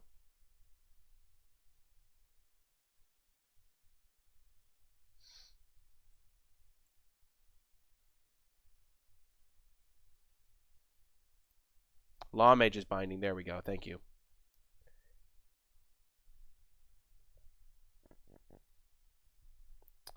Oh, yes. This is where we wanted to see.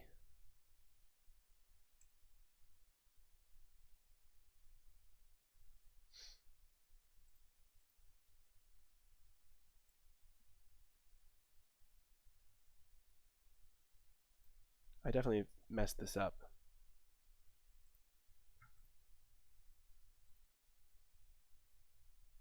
Cancel.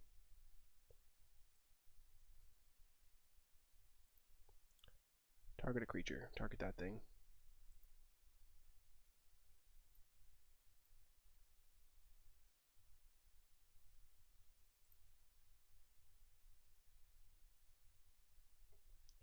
I definitely did this badly. I should have done this before I attacked. I got fancy. For no reason.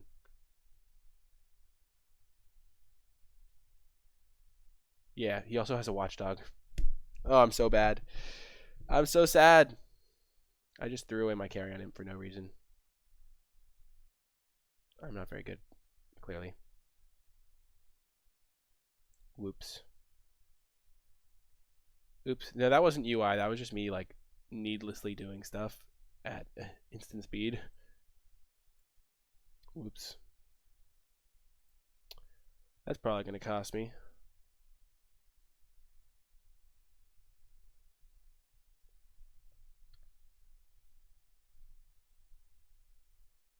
kind of want him to find high alert so I can kill this stupid Spirit of the Spires. Because I need him to attack with it to kill it with Summary Judgment.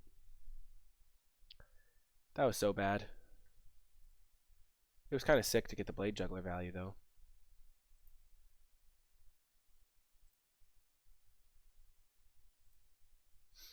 So if I attack with both these, he takes 2. Yeah, there's no reason to attack. Next turn there will be.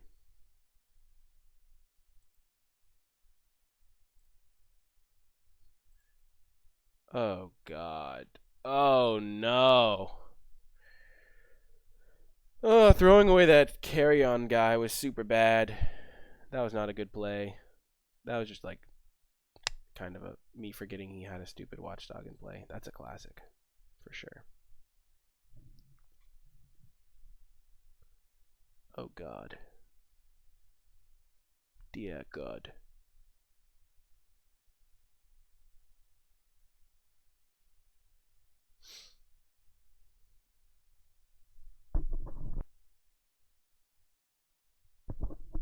Ooh.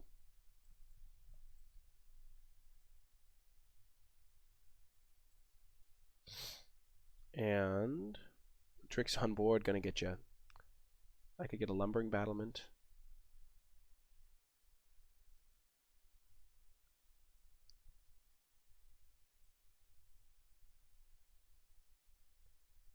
I'm just gonna get Carrion Screecher. Carrion and just get all the flyers I can. Because he only has 2 flying blockers. So if I have 5 flyers, 3 of them are going to get through, and that's lethal. And these guys can double block one of those, and these guys can like triple block one of those or quad block it.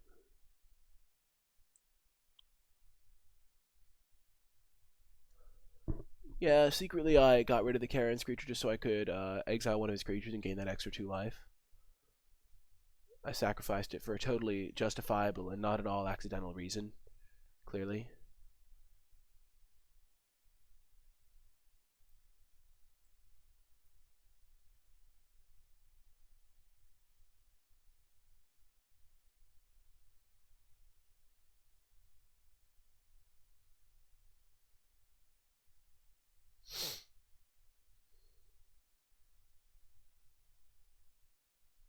Dang. Ah, you milled 2 lands. So if I attack with everything, he'll go block, block, take 4. He'll go down to 2. He'll attack me back for 5, 11, 17, 20, 22. I'll have to jump block this thing. It'll have vigilance.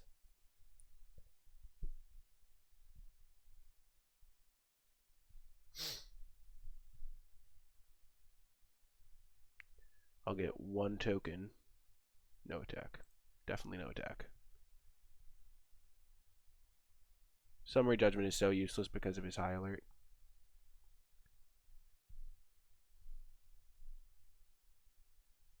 Oh no. He's gonna mill me? Holy smokes. He can literally equip mill.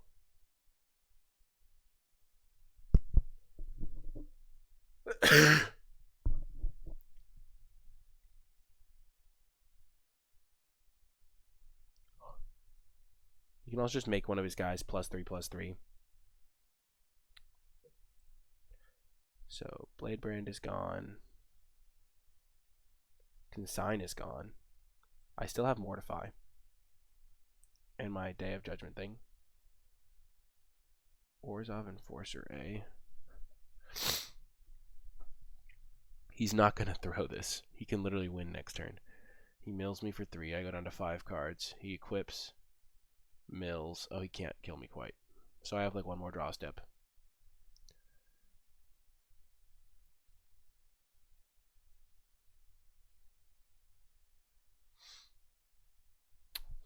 Rats. If I hadn't gotten rid of that carry-on imp for no reason, I would have won. Because I wouldn't have had it countered. Though my opponent would have counted something else, maybe. He still didn't mill any of my outs.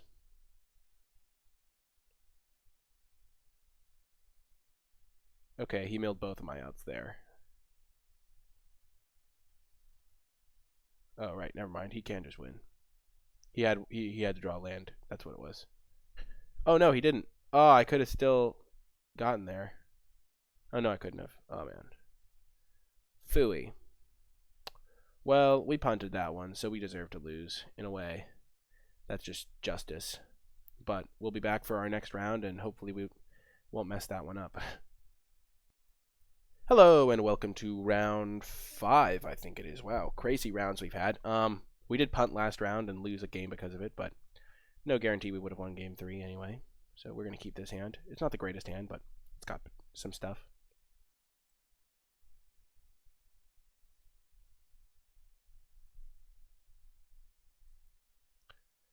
We can get that carrot. We have 2 Dead Rebels now. So our 2 draw steps have been like medium. Like Consume is one of our best cards, so I'm always happy to draw that.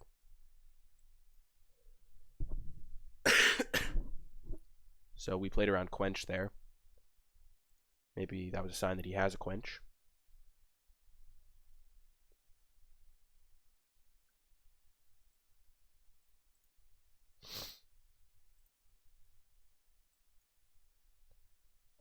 We'll just run the Carrion Imp out there. If he has a Quench, we'll let him quench this. Yep. Means our Blade Juggler is more likely to get in, and also we have Dead Rebels to bring it back anyway, so we don't care. This screams another Quench to me. Because, like, just why? Why wouldn't you play this card before? I guess it doesn't block particularly well, so you might as well hold up Quench. He does have 4 cards in hand, so he probably has a lot of options.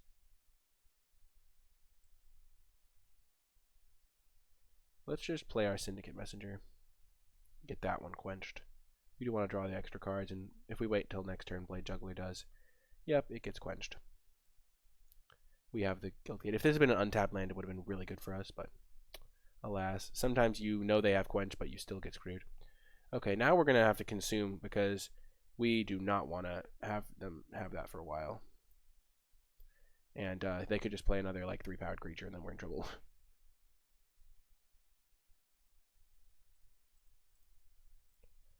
Got him.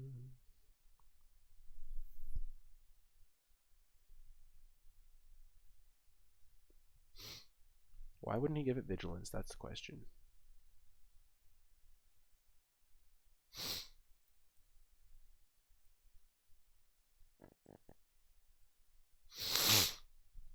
We're just going to play 2 creatures this turn. We want to ideally use Dead Rebels to get back Blade Juggler.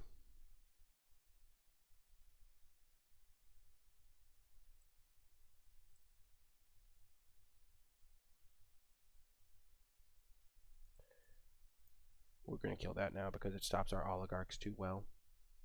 And our Blade Juggler.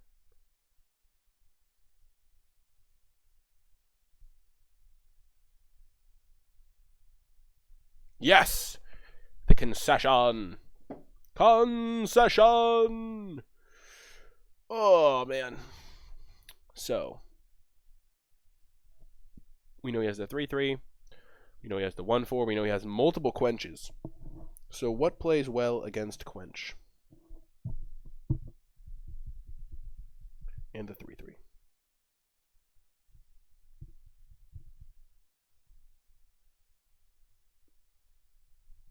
We're pretty good against 3/3. We just had to save removal for it.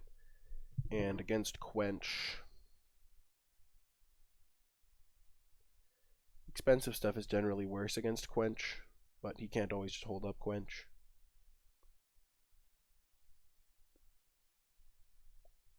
Cutting Viscopa Vampire for sure. Just matches up so poorly with the 1/4. And I think we want to be more proactive than Watchdog. Watchdog's probably still fine.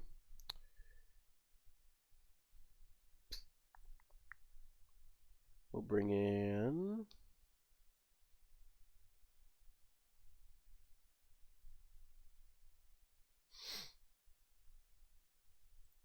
Let's just bring in Blade Brand. It's hard to go wrong with Blade Brand. And Viscopa Vampire is really bad, so... Also helps our... Blade Brand also helps our Blade Jugglers get through his 1/4. Same with our 2/1s.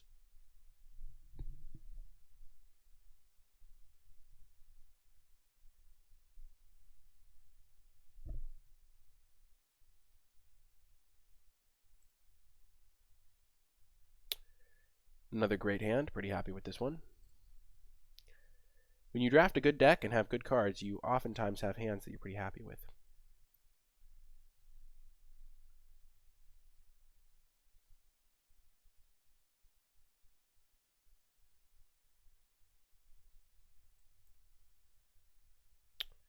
Let's get that Twilight Panther. This is another thing. Concordia Pegasus is so bad. So bad. It can't even block my Twilight Panther. Thank you, His Highness Stannis. I'm sorry if I forgot to move my thing up before I sneezed. Oh no, not Dovin's. Well, now we know his engine. His little engine that can. Oh, you've fallen for the classic blunder. Never get involved in a battle of wits with a Sicilian when death is on the line. Oh man, I'm sorry. I just had to finish that quote. It's so good. Anyone hasn't seen The Princess Bride, I encourage you to, whatever you're doing, drop it and watch The Princess Bride right now, if you've never seen it. It's so good. I can probably quote the entire movie. Maybe not literally, but in my heart I can. It's such a good movie. My name is Inigo Montoya. You kill my father. Prepare to die. So he has Quench. We know this. So we're just going to do nothing this turn. Because we can just play around it very easily. By playing Grudion next turn. Or we can just, yeah. Because he has 2 Quenches. So the odds of him having one are pretty high here. Dang, sure. Got it.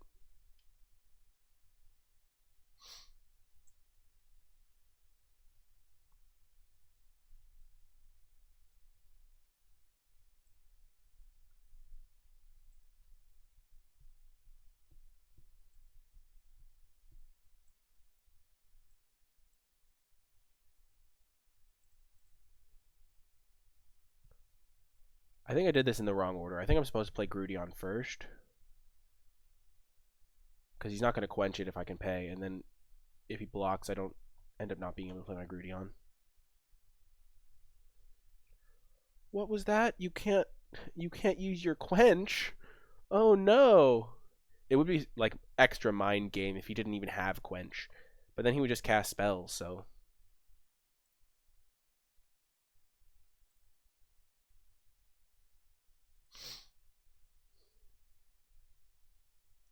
He was really hoping to hit a land there, and he failed. Oh, that's so sweet. Ha ha ha! The quench! The quench failed! He can't even hold up quench anymore. Time to resolve all my good spells. Like my Grasping Throw, and that's pretty much it, but... I wonder if there's... I mean, there's definitely a point where you would be quenching your own spells.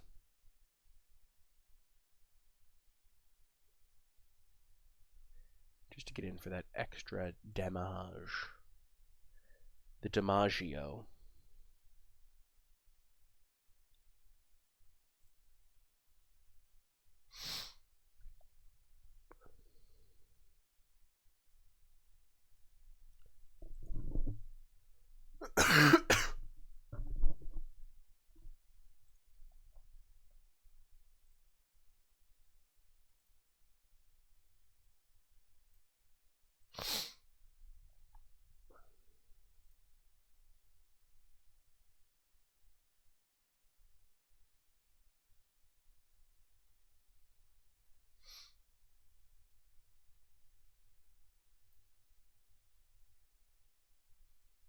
Let's try to kill the Watchdog, because if we try to kill the Pegasus, he can just sack it to save the Watchdog anyway.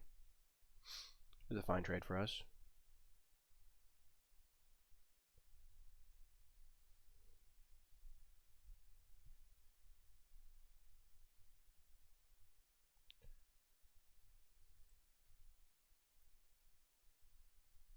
And then we'll exile the Watchdog.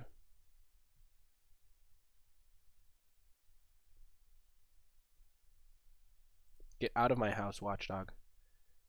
Get out.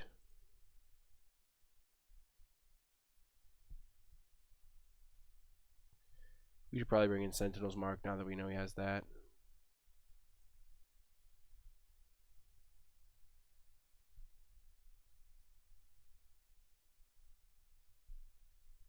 Why would you ever mill me? It kind of worked out. Not really. He milled a bunch of bad cards. Final payment would have been nice, but that was 3 turns away.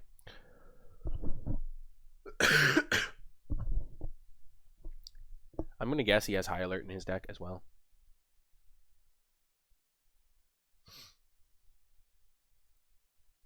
He's holding up Quench religiously. Like he thinks it's going to work or something.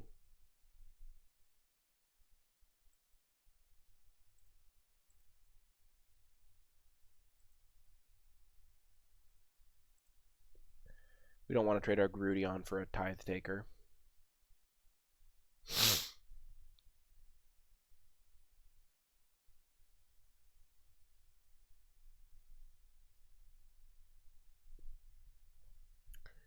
What are the odds that he has more than 1 Quench in hand? We also want to save our Consume for if he plays the 3/3 or that. Probably going to have to kill that. Ooh, maybe not.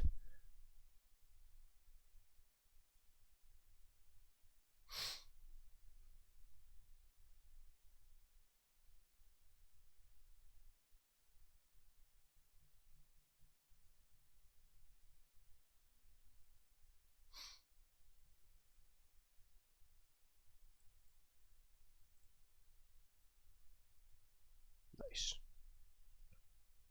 Okay. So, like, we get to keep this for his really scary card.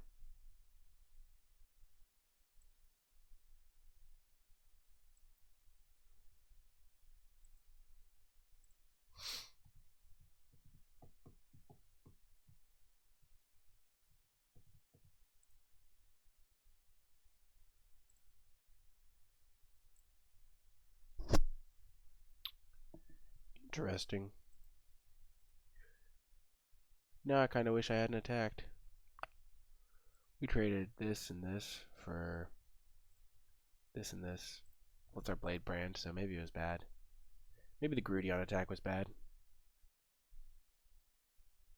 But, I mean, Grudion's not doing anything. I guess his Tithe Taker wasn't doing anything either. We definitely don't want to go for Grotesque Demise on his main phase. That's like the #1 no-no for us.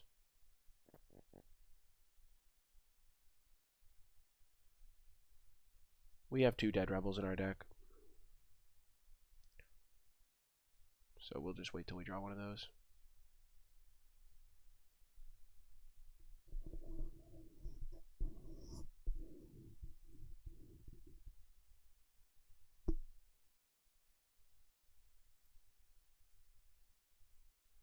A little bit of aggression there. I like it.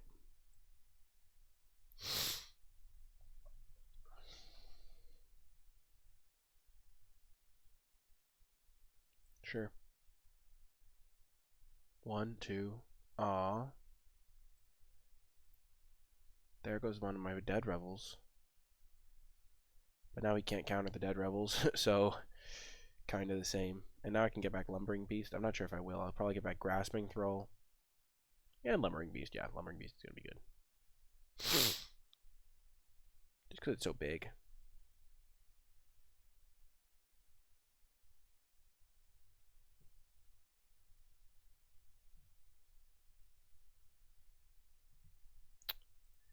Oh, my poor, poor friend.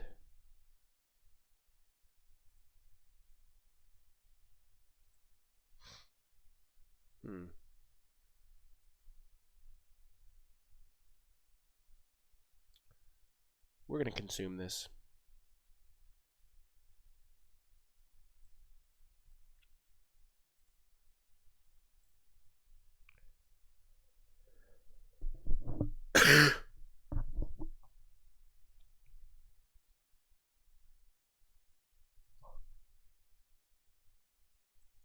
Yeah, Watchdog's pretty bad here. I'm worried about milling, but I do have a Dead Rebels before I mill, so I'll at least have the chance to get back Lumbering.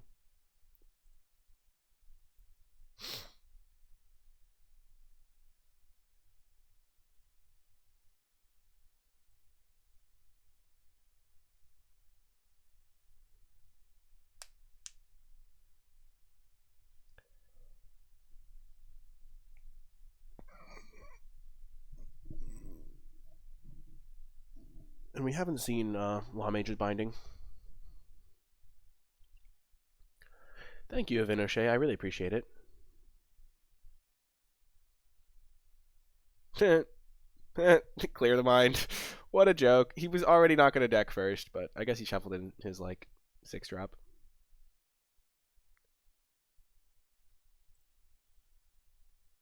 And his counterspell. I guess that's kind of bad for me.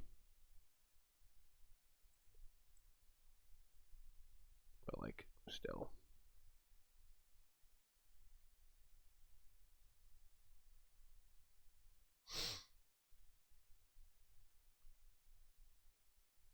I guess that one attack was, like, bad. If we had just consumed, killed the 3/4, like, the 1/4 still stops most of my stuff, though. That's the problem. And at the time, I don't think I had Grotesque Demise. Or I would have just Grotesque Demised 3/4.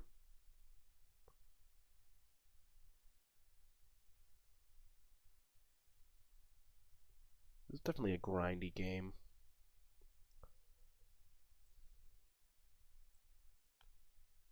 I do have a Dead Rebels left. I really wish he hadn't milled it. Dang it. But he did mill this lumbering guy.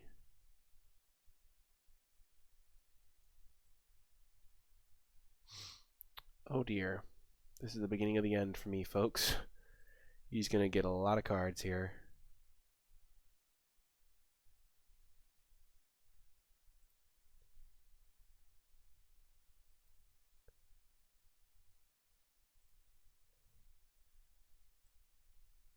He does have Clear the Mind, His Highness Stannis.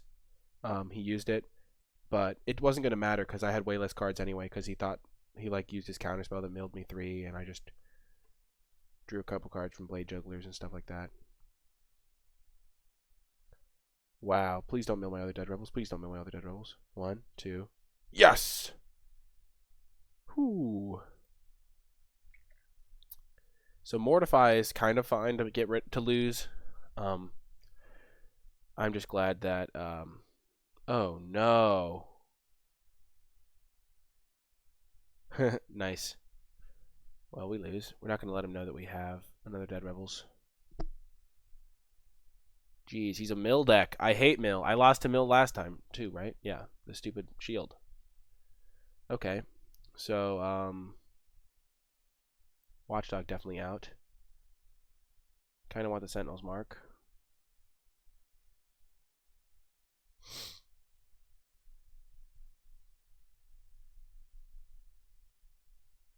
I don't think I want Exposed to Daylight for just the one card. Junk Troller to prevent myself from getting milled.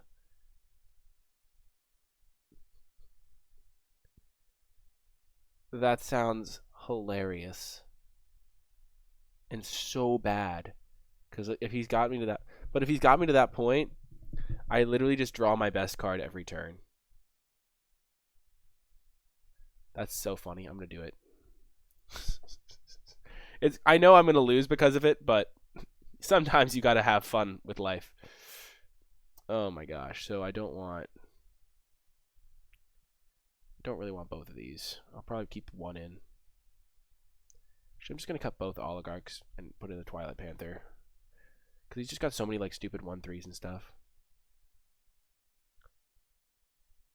Do I want the Scavenger? Probably not. Probably want Debtor's Transport.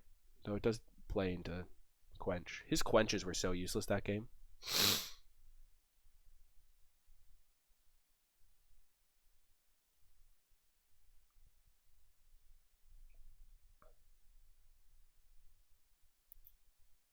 Yeah, let's just run it like this. Okay, guys. If we win with Junk Troller, that would be the greatest thing of all time. Like, its ability, not just the Junk Troller itself, like blocking or something. Like, he mills us out completely. We'll play first. Oh, yes. We have our Lumbering Battlement. The hero that we always needed. He's playing Mill, and it's going to be great when we get him with Junk Troller.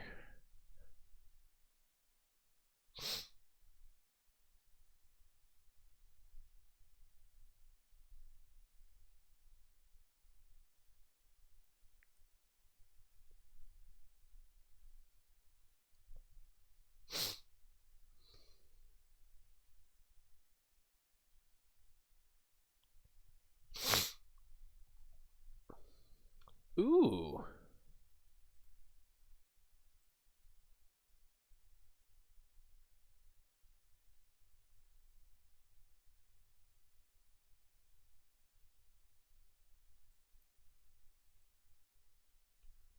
Let's just get the Blade Juggler down so we can exile it with Lumbering Battlement.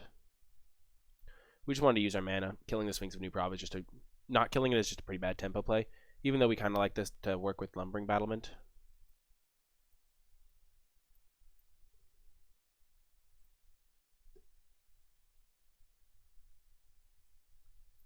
We're just going to play our Syndicate Messenger.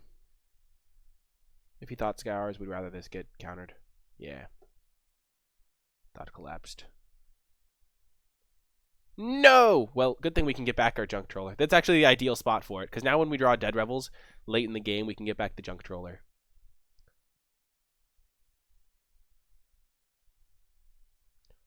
Okay, he gained 6 life. That's terrifying.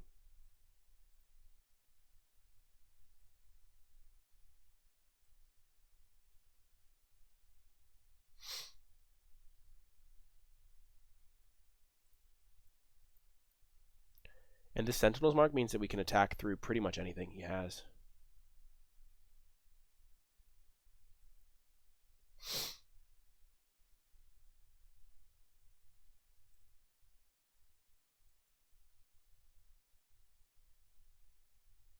Sure.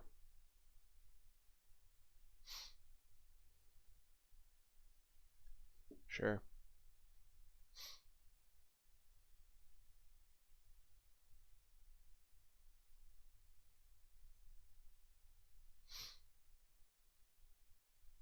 Wow, that was a pretty good mill.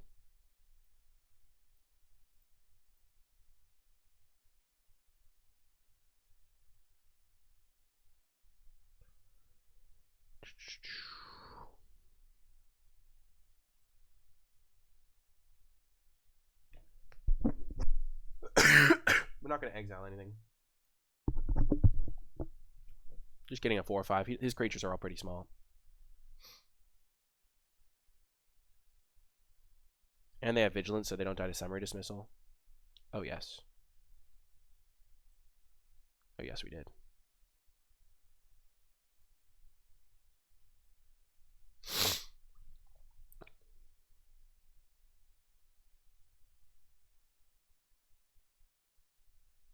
Yes!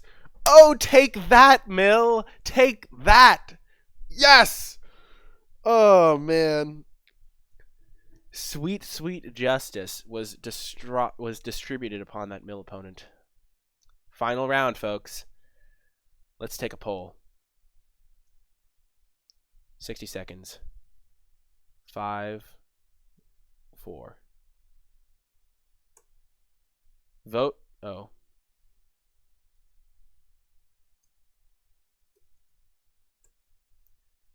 Hit 5 or 4 based on how many wins you think I'm going to get.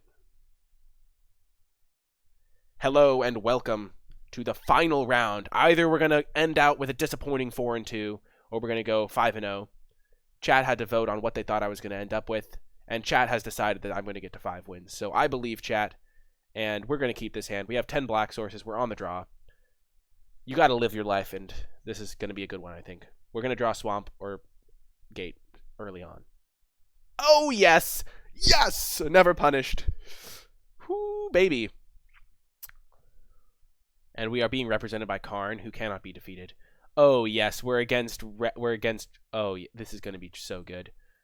Oh, this is going to be good. We're starting with the Oligarch. And the next turn we're going to go tap land plus another thing. Yes, we don't want him attacking us. That is our key to success here.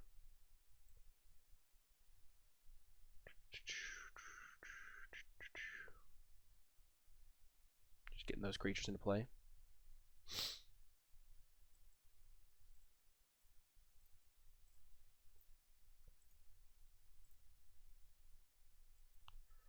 Wow, this is so good. He's mana screwed. We're going to get there, boys.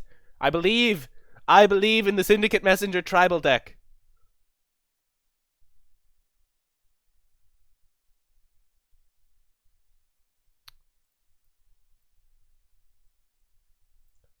We're going to play Blade Juggler, draw an untapped land, play the Oligarch. Oh, man. Oh, yes. I'm feeling it. Right here. Aw. But still, life gain's good against Rakdos. Sad day for Daylami, though. Unfortunate for sure. Aw. That's what I was worried about, but he didn't have it last turn. He just drew it.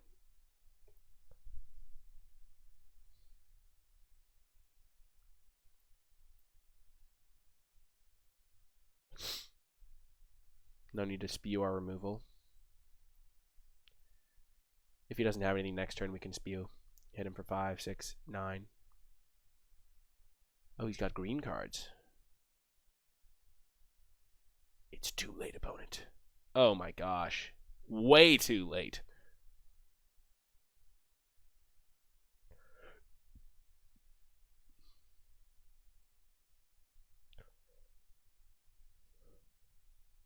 We are going to go 5-1, but 5 wins. I think I have 5 wins to my last like 5 traditional draft things. 5 wins is so sick. I love getting 5 wins. No. Let's use our Mortify because we took it very early in the draft. We will use it to kill his thing, so none of our creatures must die. The same fate as our vampire. Yes! Oh, sweet, sweet 5 wins. I think I really have a good handle on how to win on Arena. Oh, shit. Never mind. That's game 1. Ha! Lol. That's hysterical. I was hyping that up so much. Okay. Why not just Alpha there? Because I thought it was the last game of the thing, and I'm dumb. We're going to bring in all of our cheap things, except for our bad stuff. Yeah, I forgot it was best of 3 for a second. For some reason, I had this in my head that was for the match. Lol. I was so excited, too. Okay, we're going to take out Consigned to the Pit for this matchup. Also, him knowing we have removal doesn't really affect me.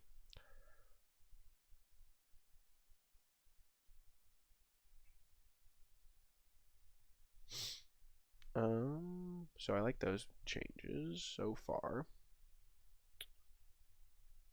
So on the draw against a Rakdos,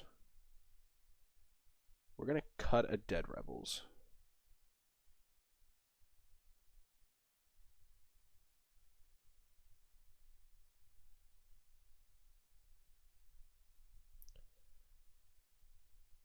Chonker? Is this Chonker? The Junk Troller?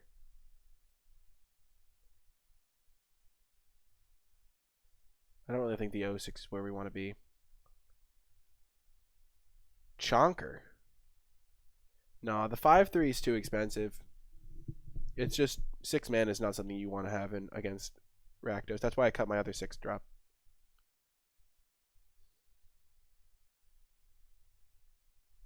I'm just going to cut both Dead Rebels. Maybe that's a mistake, but I think we're going to be able to just beat him straight up. And we don't want to get curved out on. That being said, his deck might just be slower. So. Yikes. We're going to have to mulligan. We're keeping this, though. I'm going to put that on top. That can be a really nice value play, especially combined with our Death Toucher.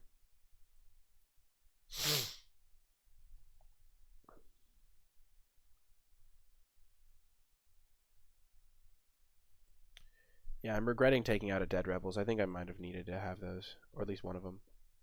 He looks like he's a slower deck.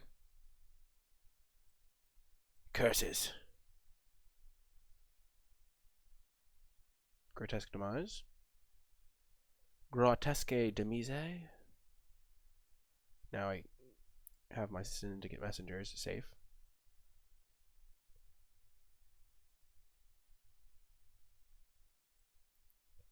Grotesque Demise.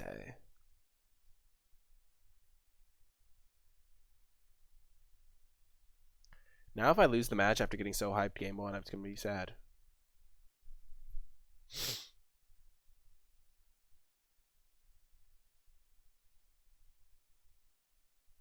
Oh my gosh. Yes!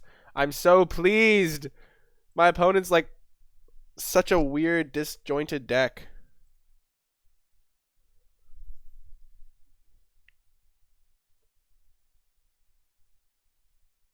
Ice him. Oh, Domri. Shoot.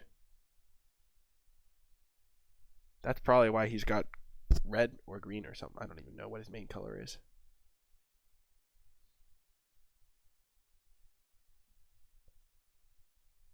Wow, Domri's all the way at 6 loyalty.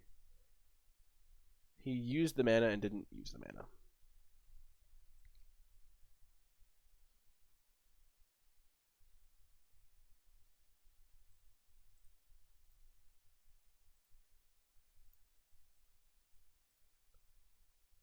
So he can't -3, which is really good for me.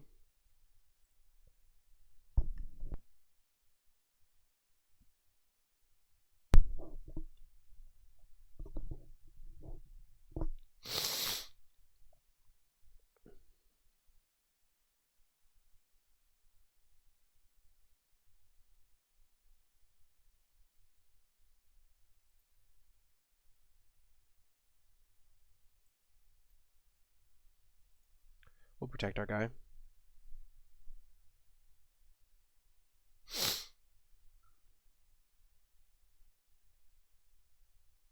I wonder why he didn't use Domri before he did that.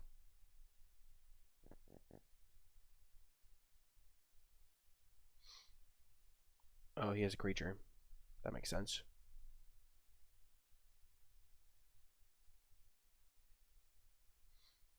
Oh, that's so sad. Well, I still killed Domri here. Oh my gosh. This is going to be great. So we're going to kill Domri. Attack him. Use our Grotesque Demise at instant speed to kill both his guys.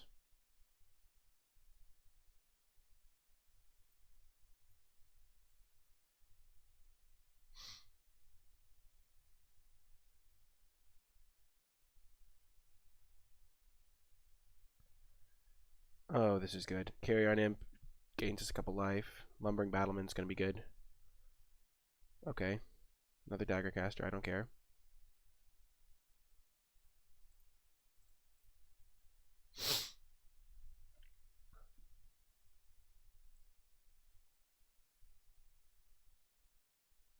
No, Auto Tapper. Why you do me like this?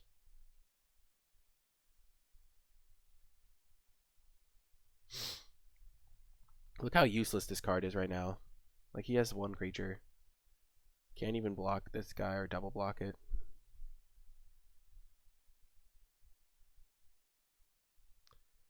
Okay, that's a card.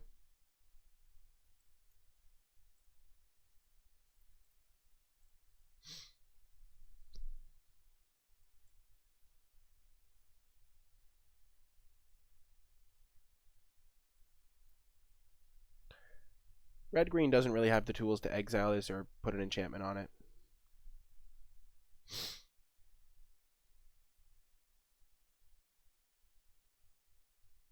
And he definitely can't Grotesque Demise it. So I don't know how he's going to beat that. My good friend, Lumbering Battlement. Battlement.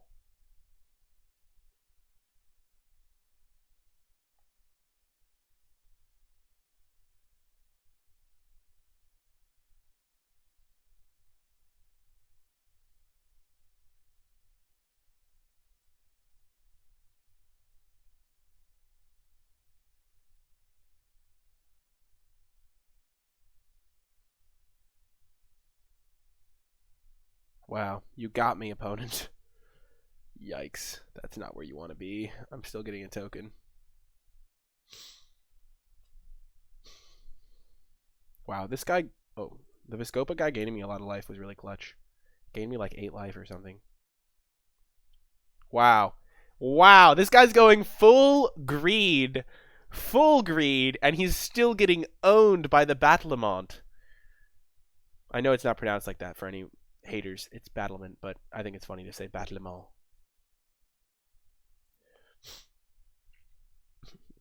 I would wait.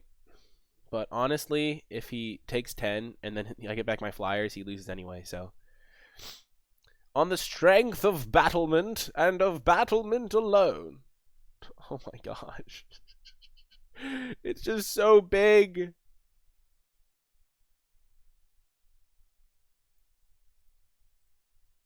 There's no reason to use our removal spell. We can just wait if he has like a Hellkite or something.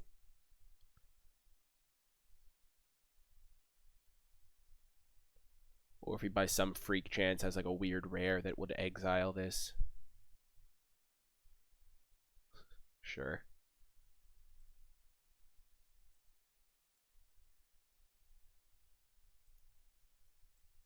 We're not going to wait anymore. We don't want to just get killed by this.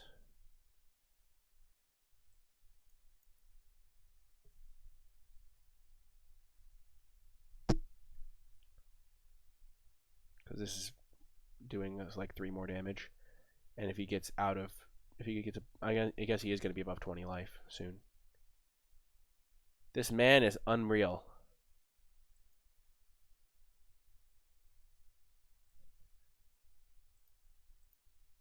The word chump is usually banned. Oh my gosh. He is ripping chump blockers like a boss. So I'm at a functional 6 life. Now at a functional 5 life. Oh my god. Could you literally just let me get on with my life, buddy? Now at a functional 4. I'm regretting using my final payment here. Holy smokes. Holy smokes. Oh, thank God, you finally drew a land.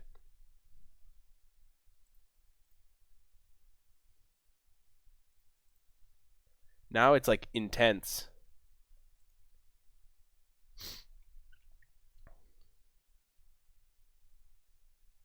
Because I'm at a functional 3. Next turn I'm at a functional 2.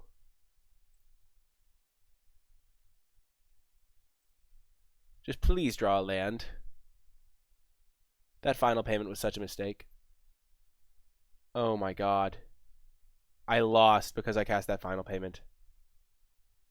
Oh my god.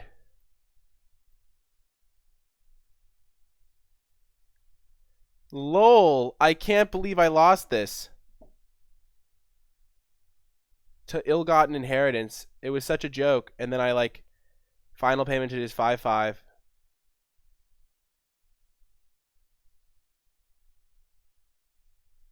Oh my god. I'm so sad. That was so bad. Oh my god. I cannot believe I lost that game. That had to go so fundamentally badly for me. He literally had to draw like 5 straight chump blockers and then... Oh my god. Well then.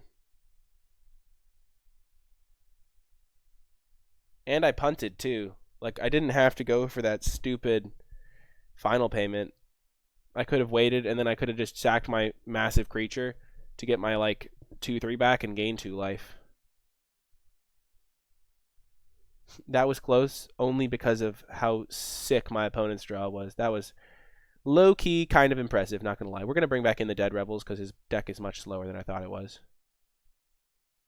So we don't need all these, like, stupid anti-aggro cards. So Plague White's coming back out, and gonna cut a Watchdog.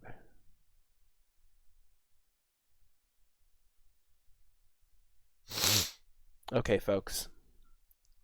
I am sufficiently jaded. Yeah, because I was kind of sick of all those chump blocks. I was like, man. Okay. A solid opener. Don't want to land here. My opponent put me on the play. Interesting. Oh no, I put myself on the play. What am I saying?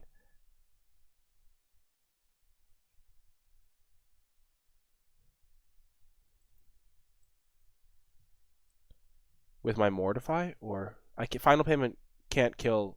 Final payment you can sacrifice enchantments. You can't kill enchantments.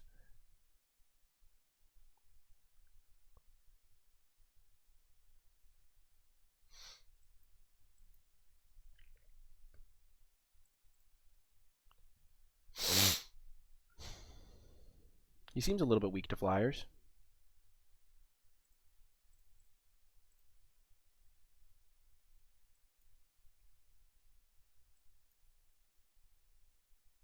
Hopefully he doesn't have -2/-2.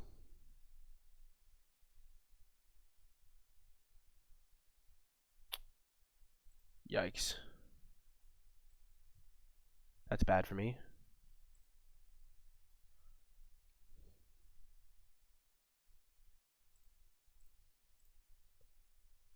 Ooh, that's a really good draw.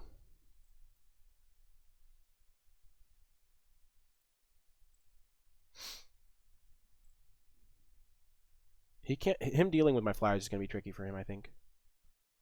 Sure. As soon as I draw a land to cast this Grasping Thrill, it's going to be hard for him.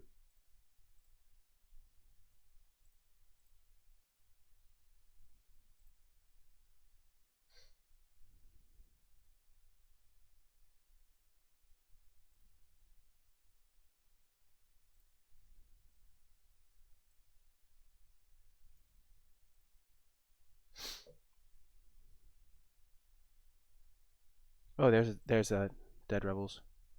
That's good. Yeah, I can't believe he's running Sunder Shaman with this mana base. Ooh, we could get him, boys.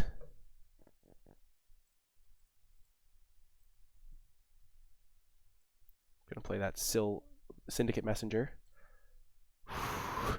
Despite the horrific punt, boys, we might get there. Oh, please!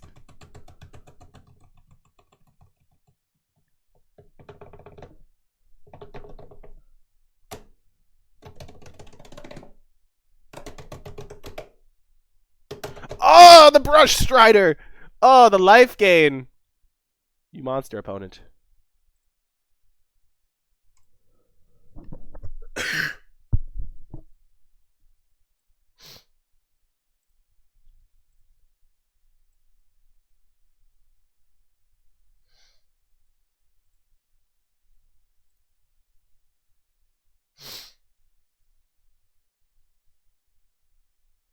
Come on, say I got there, buddy.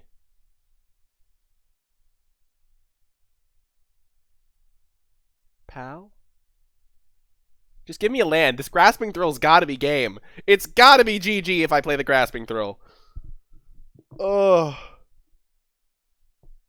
Vampire?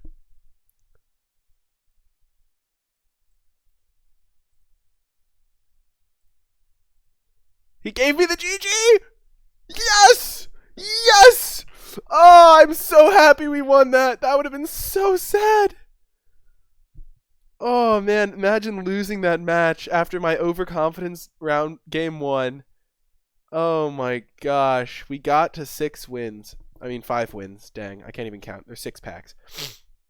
Anyway, before I open my prize packs, I do want to remind everyone watching this on YouTube that if you enjoyed the video, be sure to hit that thumbs up. I'll do a little bit of a write-up on the draft, and I will put a draft analysis where I talk more about my picks, some of the cards that overperformed, underperformed, things like that.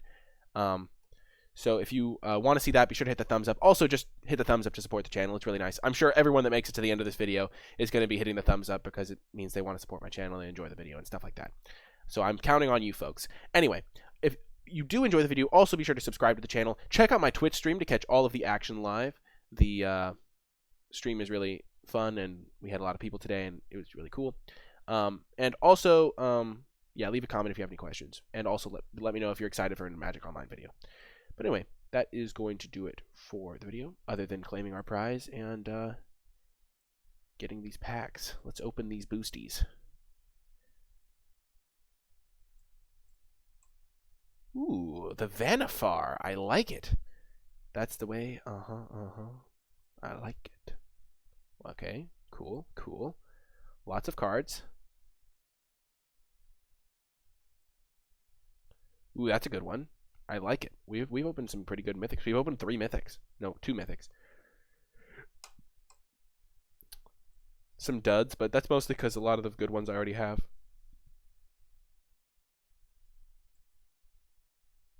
Nice. Things. And Ooh, that's a fun one. So several mythics, which is pretty cool for building the old collection. But anyway, that is going to do it for this draft video. I sincerely hope you enjoyed it. Hopefully the audio was good as well. And I'll talk to you guys next time.